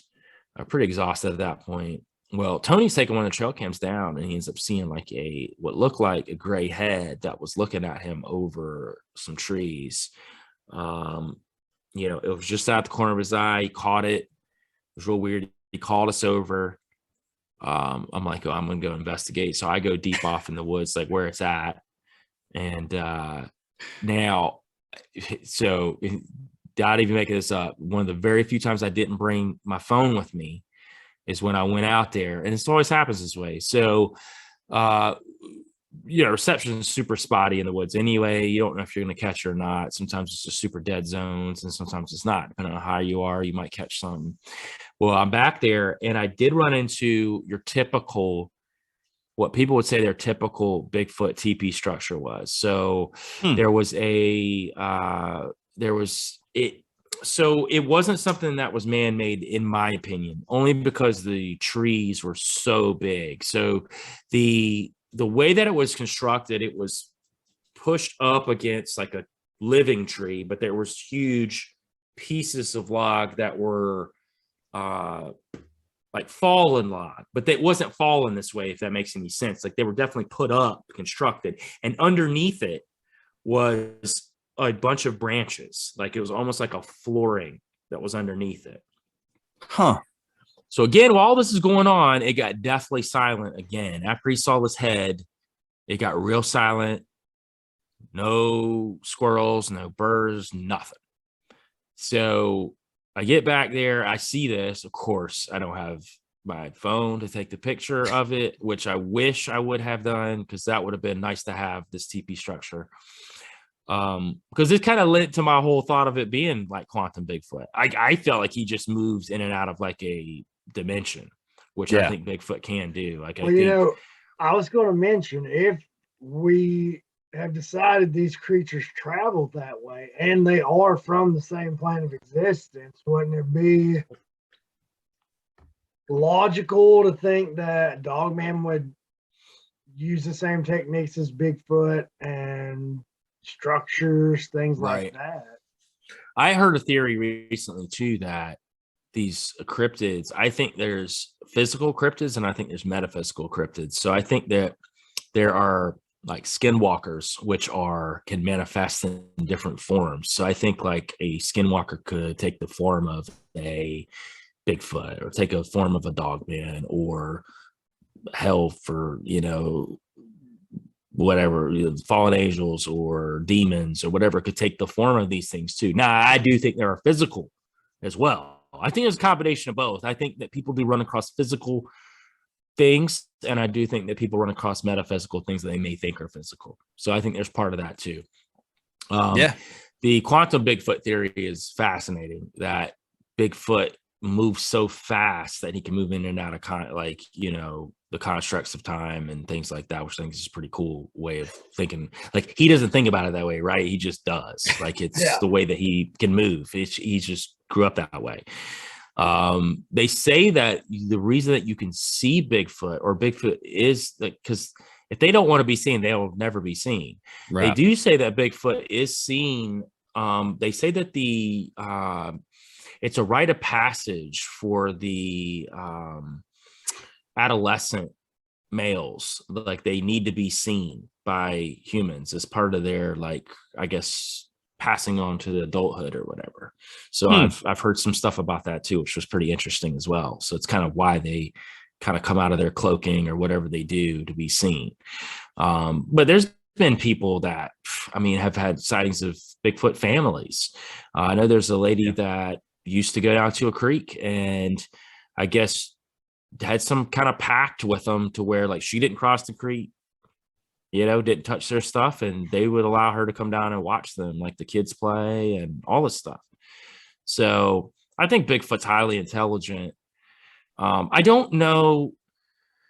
So look, I'm the hippie of the group when it comes to like this stuff. I'm a huge like animal proponent, and I'm not like PETA. Let's not get it twisted, but I'm very like, I love animals, and I feel like that, you know, God gave us animals, right? And I don't think we should be running around like torturing animals, hurting animals for nothing, right? I think that they were given to us for, you know, obviously food reasons and things like that. I think you need to be humane in the way you do things, obviously. But, you know, for me, you know, I'm not running around seeking to try to kill Bigfoot. In my opinion, I'll be happy enough just seeing him. I'm okay with that. Like, and don't get me wrong, Bigfoot's coming at me, like, it's a whole different story. That's protection, right? You know, Dogman's coming at me. But, you know, and generally speaking, when it comes to, you know, your Dogman theories, I mean, you don't really run across any kind of like docile dog. Right. Yeah. They kind of, they're pretty demonic, evil. You know? Yeah. I mean, at the end of the day, if they're crossing, kind of like the one with Kyle, where he was crossing the road and he looked at him and he kept it moving. Yeah, I'm not trying to mess with him either. I'm just like, keep it moving, man. Like, I'm not really trying to get into it with you because I don't even know if these bullets are even going to hurt you at this point. So, yeah. You know, but there have been stories about. Yeah, right. Right. But there's been stories about, I heard a story, you know, maybe 6-7 months ago about someone who was going through the woods, ran into Bigfoot, and Bigfoot looked at him and just did this, like told him to stop. And when the person did, and then past Bigfoot, Dogman came running across the woods into the other side of the woods, across the path, and went deep into the woods. So it was like Bigfoot was telling them, hey, slow down, like you don't want to run into this thing. And then Bigfoot just kind of moseyed on. It's wild. Yeah, it was a wild story, man. Wow. That is nuts. Right. So, you know, there's that part of it too, where I don't think like all Bigfoot are out to like hurt you. And then you got to go into this theory too, because I know people want to get down the Nephilim train and how, you know, fallen angels and everything's, you know, demonic and all that kind of stuff like that too. You can, and I get that some of it is, but I also think that there's a part of me that's like, so well, I'm going down a crazy rabbit hole right now. So let's just, for instance, say that you were the spawn of a, you know, Nephilim, or you were a third generation Nephilim, right? You know, you didn't choose to be that, right? And does God somehow look at you as something awful if you didn't choose to be? Think about it. If you made a decision to not be what, you know, they told you to be or whatever, which a lot of kids rebel against their parents. So what if, you know, you weren't that? What if you chose to go down your path? You don't think God would be okay with that? I think he would. I think it holds the same with anything else, Bigfoot, whatever else. I don't think everything's evil that comes from evil either. I don't think it works that way. I think at the end of the day, if you believe in the higher power and you believe in God, I think you got to believe that there's a masterful plan behind all of it. So, you know, I don't personally think every Bigfoot's out there to kill us. And I'm not trying to go out there and kill Bigfoot either, because, you know, I get the wanting to do it. I want to show everybody. Well, here's the flaw with that theory. You're never going to get it to show anybody, because you will be in some sort of portal somewhere that the government's pushing it. Like, that's gonna happen. It's not gonna happen. Like, maybe you pull it off and it becomes like some big thing and whatever. I highly doubt it. 1, 2, I'm okay with just discovering for myself, to know that these things exist, seeing it for myself. And I've seen some wild stuff in my life, and, you know, stuff that people wouldn't believe. And I'm happy to have, you know, seen that and know that there is a different world out there, and there's a whole spiritual world and different consciousness that goes on. But I'm not actively out here trying to like kill things, even though I might have a lot of artillery. That's just for personal protection. So Right. Yeah, definitely. And that's one of the things Wes on Sasquatch Chronicles says a lot. There'll never be any evidence other than a body that will prove the existence, but the government will stop you long before you ever give that body up. Right. To anyone. But Absolutely. my thing is why do we need to prove it? There's, just like you said, if I had a sighting like that, that's awesome. That's all I would need. I don't need it. I wouldn't even need to go out and tell anybody about it. I don't think. That's right. And I probably wouldn't. Yeah. I mean, there's, for me, just that experience I had in the Daniel Boone National Forest was crazy. It's amazing. Oh. It left me with more questions than I've ever had. If anything, it made me want to go back out and see what else I can find. I mean, I can't wait to go to Skinwalker Ranch. I mean, it's going to be unreal. It's going to be nuts. I can't wait for you guys to go. It's going to be crazy. I know Christian was texting in the group text the other day. I mean, he's already like mapped out most of the storyboard, like where we're going to, he's already kind of, I mean, we're going to get local people involved, obviously, ask them questions about things. It's going to be pretty wild, this next one. So will there be any Native Americans involved in that? We are actually talking to I believe he's talking to one in particular now. Listen, Christian travels the world. This guy just got back from like Honduras or something. This guy goes deep off into places like all week long. Man. That's all he does. Like he literally travels everywhere and learns everything. I mean, he speaks fluent Spanish. Like the guy's like, he's his own entity himself. So he's a brilliant guy. And, like I said, for he and I to have that experience together was great. And, I'm sure he's going to, put this together in a way that's going to, look really well. He edited the whole thing too. Obviously Ward does a lot of the shooting and he's, great with that. It's going to be interesting. I know there's some talk of putting us out there alone at times, each of us. So there's going to be that with just the cameraman. Oh, wow. Yeah. So that's going to be exciting. I'm ready, man. I'm ready to go. Like I hope I see like 10 of them. Yeah. Me and Ryan, we've talked about doing skinwalkers. Yeah, we've talked about doing a lot of investigation, and we do plan to. Yes. We live. There's a town. It's classified as a city, but it's definitely not a city. There's a town like 30, 45 minutes away from us, and it has like a little. It's like a national park there, and it's like a high knob flag rock area is what it's called. But there's been quite a few what we call here in this area wood boogers. That's what we call Sasquatch here. Okay. So you have like a festival there every single year. There's a restaurant there in town called the Wood Booger Bar and Grill. It's great food. It's wonderful. But we're going to go do an investigation up there later on, and that's just what makes you guys and seeing what you guys are doing so awesome for me and for us is because that's what we want to be. That's where we strive. Quality wise. Anybody can go out with a cell phone or whatever and do a quick little YouTube clip, but to really, the way you guys came together, the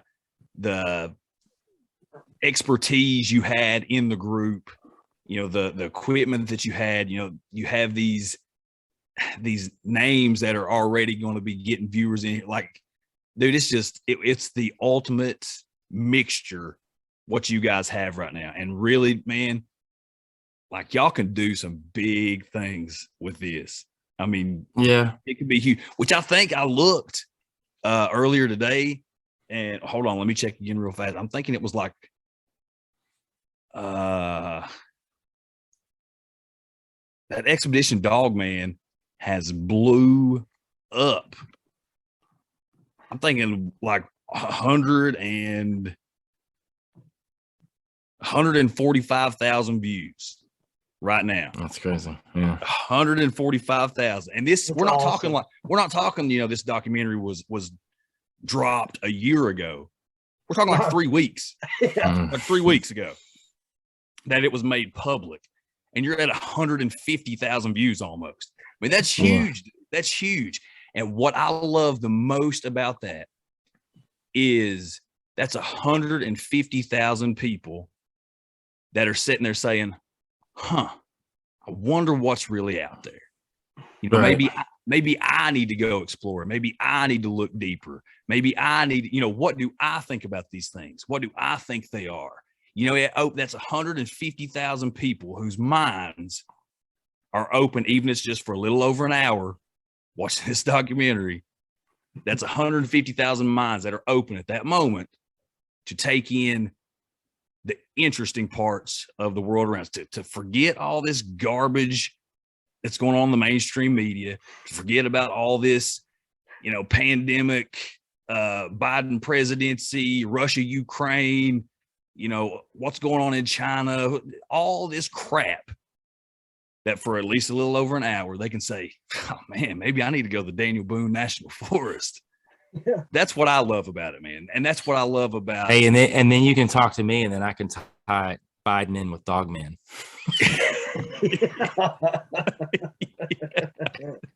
Because it all ties in together, man. It all does. I feel like if you believe in conspiracies, man, I love the guys that are like conspiracy theorists that don't believe in this stuff. I'm like, man, you can't. Like, how? Like, you have to. Like, you can't. There's no way you can believe in one without the other. Like, it just doesn't exist. Like, that's the thing. You gotta be open-minded to all of it if you're open-minded to any of it. Exactly. If you're okay, here's the way that I see it, and this is where I fall in.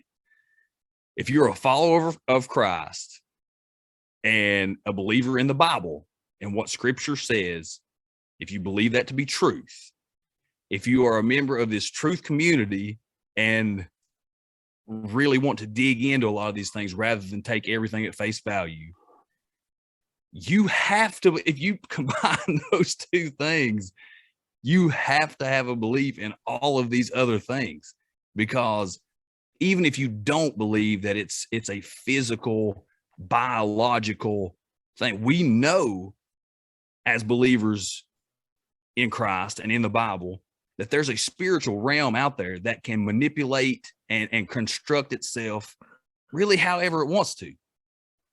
Right. Whichever side you're looking at, whether you're looking at the dark or the light. I mean, if you're looking at angels, you look, when they came to Lot, they came and took the form of man and had dinner with him. Mm-hmm. So, I mean, either way you look, you have to believe in that spiritual realm that's out there that can manifest itself however it chooses. Yeah, absolutely. So, I think you gotta look at it that way. You gotta look at a combination too, in my opinion. Like, I know, we talked to Dark Waters before we left, at night, and he kind of, broke down, what he thinks, which I kind of like some of his stuff, and as far as some of his breakdown on that particular topic of Dogman, and how he thinks there's the original form, which is like your Nephilim form, which if you do study the scriptures and other scriptures and other cultures too, where they do talk about fallen angels having sex with not just humans but also animals as well. And I think that's where you're going to get a lot of your spawn-offs from a lot of different creatures that come out of that. I think before the flood, I mean, there was all kind of things going on. I mean, I think the kind of battles that you saw were like your Game of Thrones type of battles, stuff that was just absolutely just fantastical. Like, you just couldn't even imagine, just like, giants, people, all kind of dragons, everything else, right? All that stuff existed. I think it still does. I think there's a lot of stuff still does exist, especially if you go into certain remote places of the world where you've got, people still seeing quote unquote dinosaurs or anything else in these places that still exist. So yeah, it's just so much that's, not been discovered, and so many things, so many places for things to hide. I mean, for you to think that everything is baffling to me for, most people. I get it if you don't want to, say that, I can't really buy into that, but you can't say no, right? Like you can never say no to something because you don't know. It's like flat earth. Like I don't really believe in flat earth, but I can't tell you that it's not true. I've never been to space. So at the end of the day, like maybe flat earthers are right. Maybe they are. Who knows? I will say this about flat earthers, though. They're on to something because at least they're awake enough and aware enough to know that NASA and the government has been lying to us since day one. So that part of it, they've got right for sure. I agree. As far as with like Admiral Byrd and like what he saw, I lend more to the hollow earth theory than the flat earth theory. And I've heard them both and I've read both trains of thought.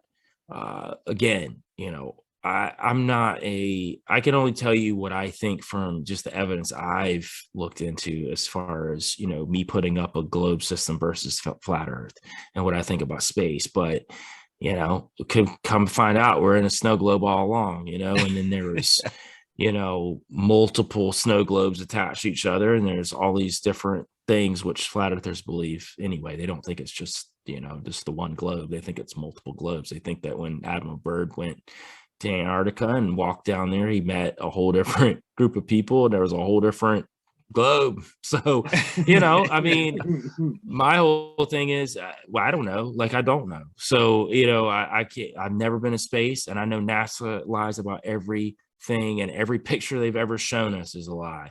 So every digital photo they've made up, the Mars lunar landing. Are you kidding me? That was the fakest thing in the world. That was, they found where they shot it on Earth. That was the best part. I don't know if you know this, though. When they posted it on the NASA YouTube channel, they cut all the comments off of it. You couldn't even put comments up there. That's how bad that people were bashing it, because people were jumping in like, man, I know where this is at. This is over here in this part of, like, I don't even remember now where it was. It might have been Arizona, or maybe it was Middle East. It was someplace that people literally were putting up pictures side by side of it. And they were like, no, they just changed the filter.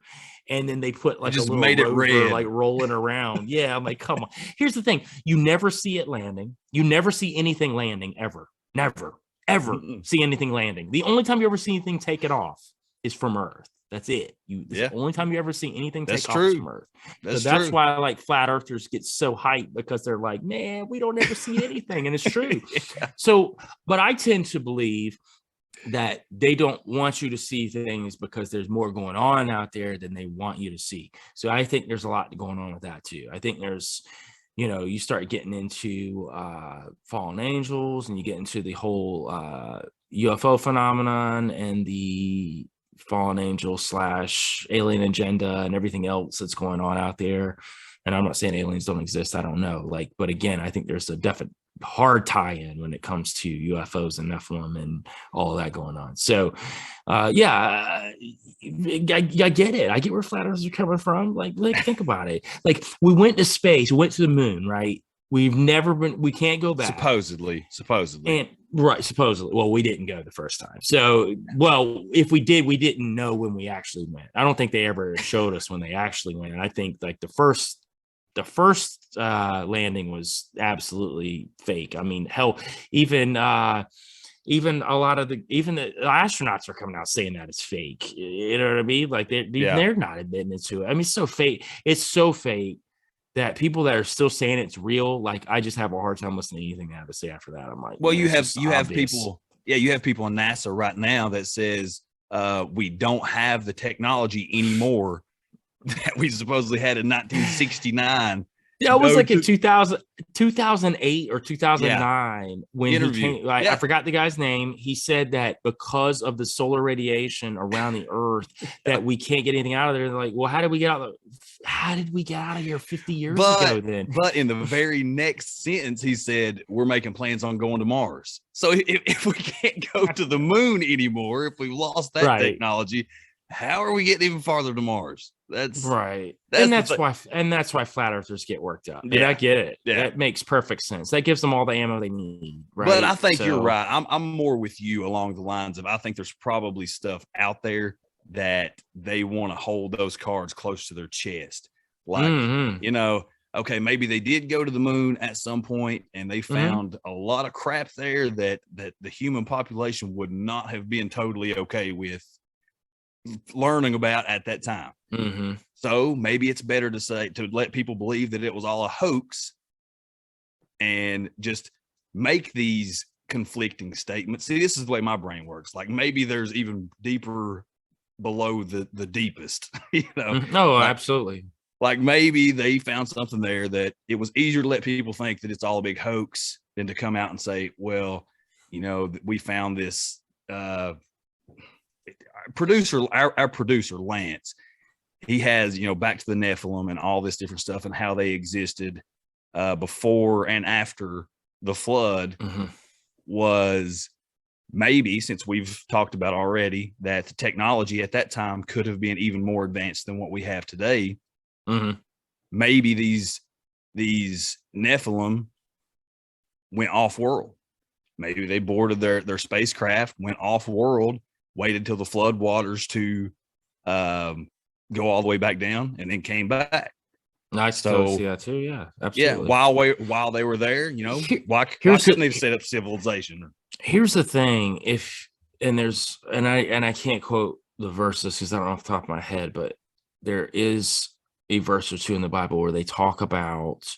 Matter of fact, I've been reading this right here. It's called the Nephilim Trilogy by Marzulli, which is amazing. L.A. Marzulli. Yeah. So one of the things that it's actually he's got a really smart way of doing this. He does it's all fiction, but it's not fiction. So he gets to put in like everything he thinks, but he plays it off fiction. It's great. But they actually talk about it in this book where that the fallen angels traded technology to have access to human females. That was part of what they did back then. And it's part of what they're doing now. It's the whole Roswell, 1947 is kind of when it started, right? That's when they landed.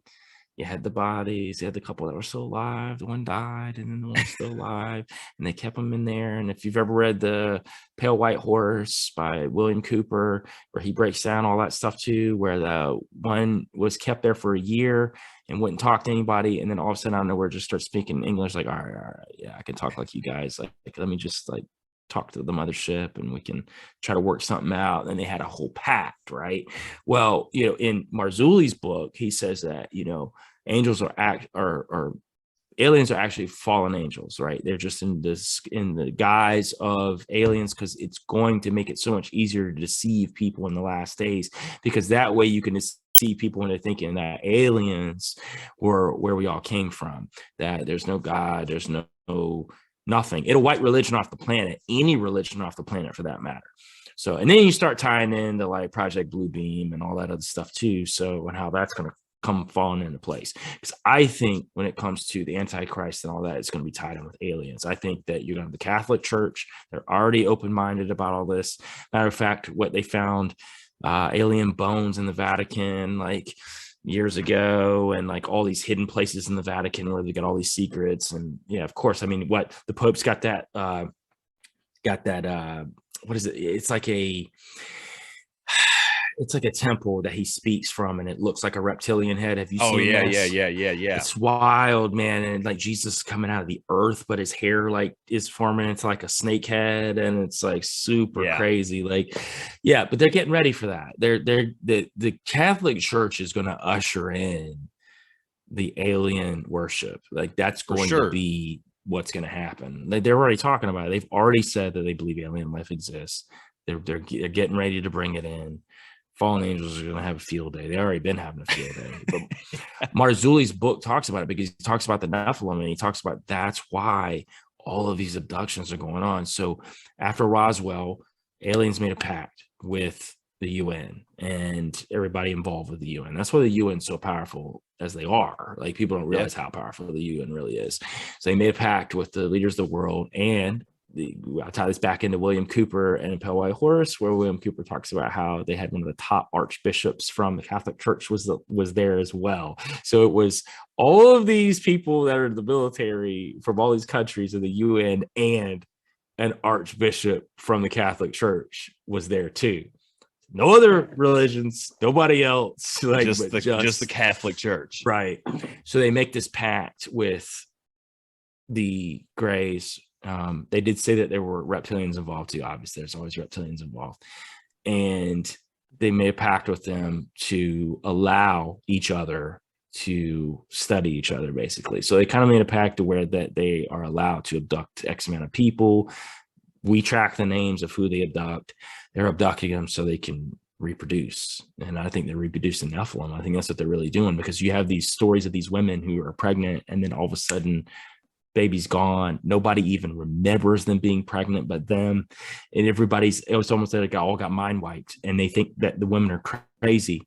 Like, you weren't pregnant. Like, yeah, I was talking to you about it for months, and like nobody remembers it. But these aliens are like ripping these babies out of them at 3-4 months in. Marzulli's book actually breaks it down too. There's a whole, the book starts out with the reporter getting into this psych ward where these women are crazy, and he talks to these ladies, and they're not really crazy, but they've had these babies ripped out for them from these aliens. And I think that's what they're doing. I think they're taking these babies out there. It's the Nephilim. They're building an army of Nephilim, and it's part of the agenda that's going to happen. And I think that, when the Antichrist comes, I think there's going to be some sort of alien entity that's kind of his prophet that's with him. I think it's what it's going to be. It won't be your typical magic. It's going to be considered technology. Well, I mean, all technology looks like magic to a primitive people. Exactly. And when you think about it, what kind of access to these technologies do these fallen angels have? I mean, they're building things, actual devices, they're giving us access. Think about after 1947, Roswell, the uptick in technology that happened globally after that. Yeah. This is crazy. Yeah. You're right. The uptick in the United States. And just think about, they say that we are actually 100 years more advanced than they're actually showing us. So what do they really have access to? And then you start talking about cloning. You start getting into that. And I can go down more rabbit holes about what celebrities are cloned that are out there that we're actually seeing that aren't really the same ones we remember from the first time we saw them. I think they interchange them in and out too. Britney Spears, definitely. Britney Spears is a clone, definitely, no doubt about it. Dave Chappelle.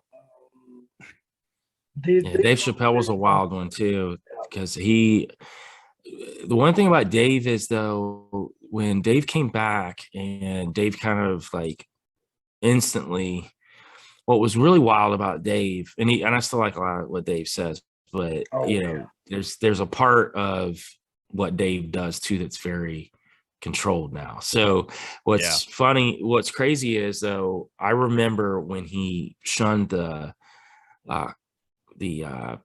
Comedy Network Comedy Central deal and left. It was a $50 million deal. And I remember when he came back and then Netflix gave him a $15 million deal, it was spot on the amount of money that he left the first time.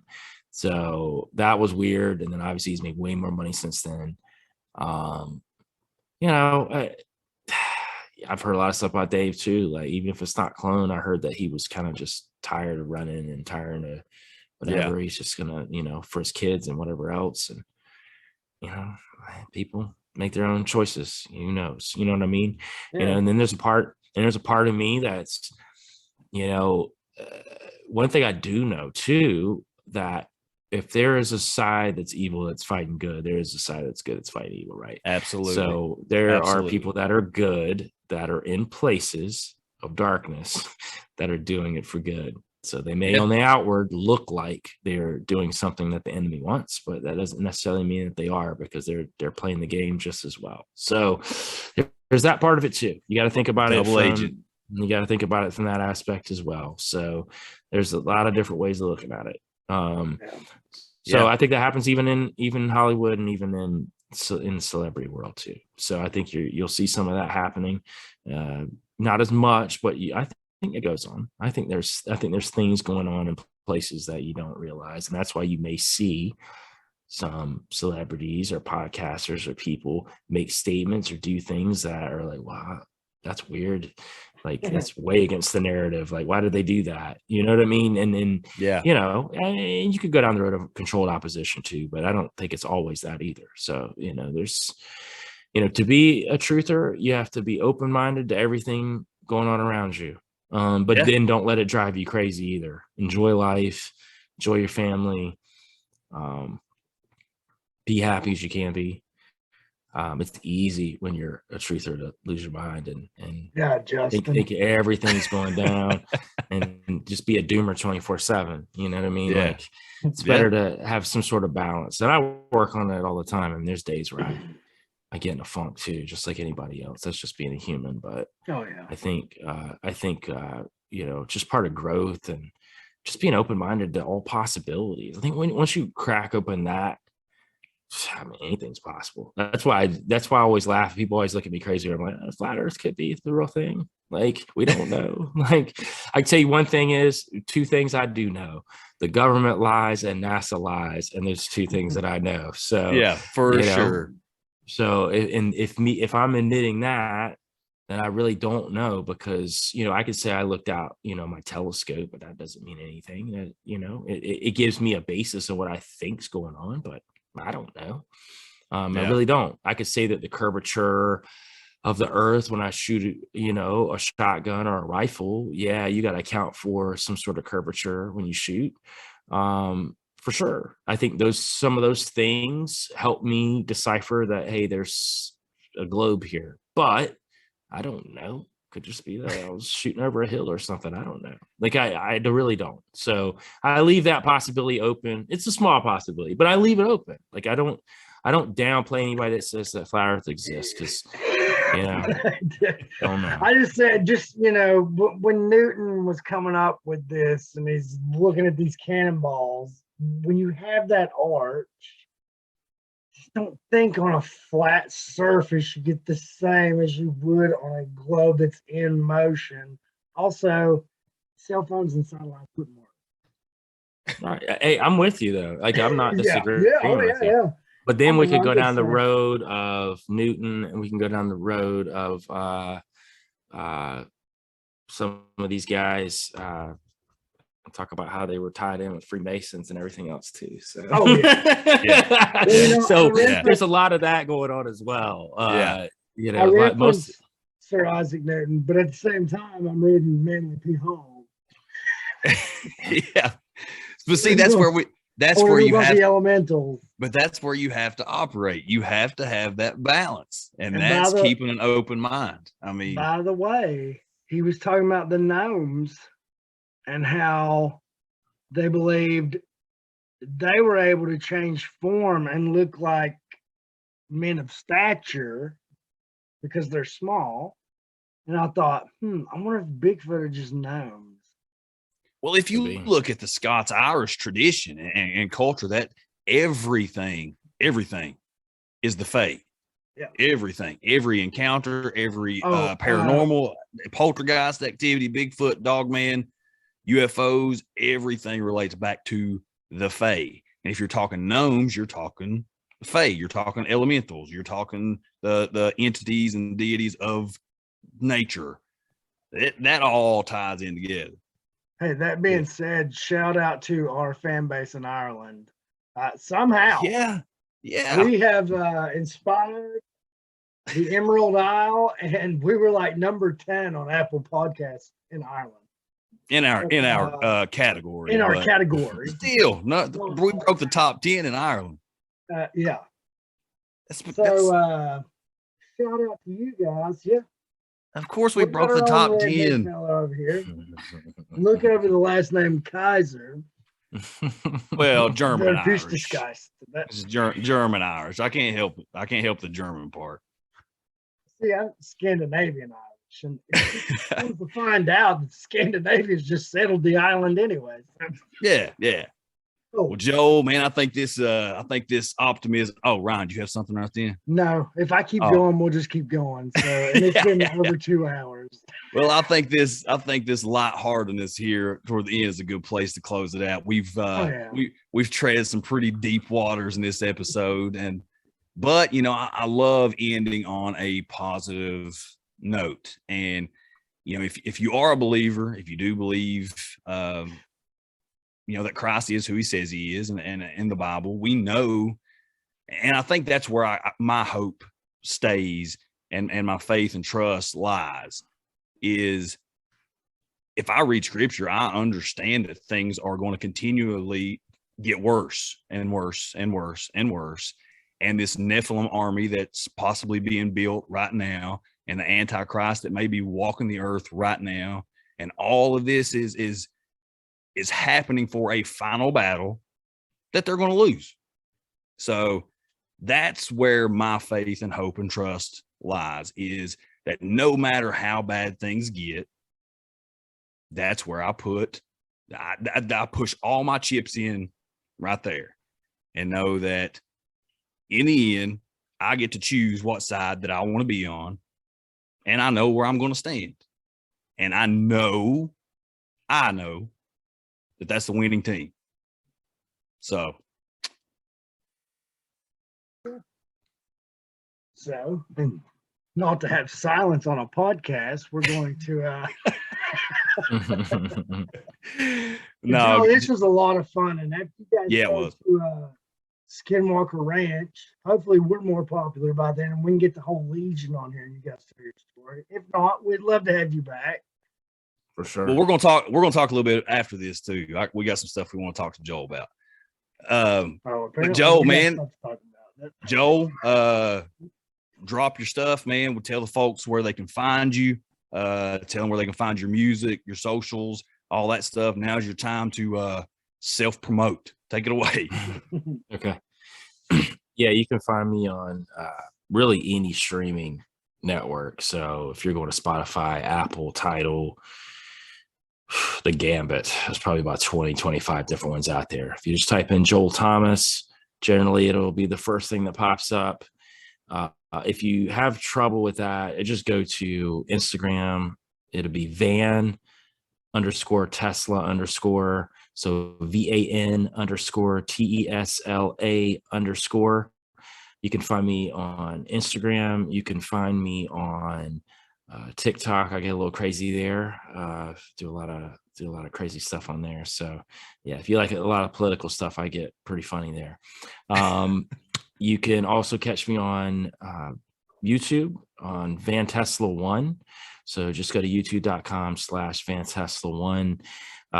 Music videos there. There's lyric videos there. So you can catch a lot of stuff there too. But yeah, if you go to, you can go to my Linktree, linktree.com/Van_Tesla_. You can get to everything from there. So every social media site I have, every single bit of music, podcast that I've been on, documentary, music videos, everything. So that should give everyone pretty good access to find out anything I do or anything Quan does Van Tesla wise. Yeah. All right. That's great, man. That's great. Joel, we appreciate you so much for coming on here, man. This was a great conversation. It was a whole lot of fun. We're definitely going to have to do it again. And good luck, man. Good luck to everything that you do in the future. I pray many blessings come from it. Thank you. All right, guys. Thanks for tuning in again. Until next time, we'll see you guys later. See y'all later.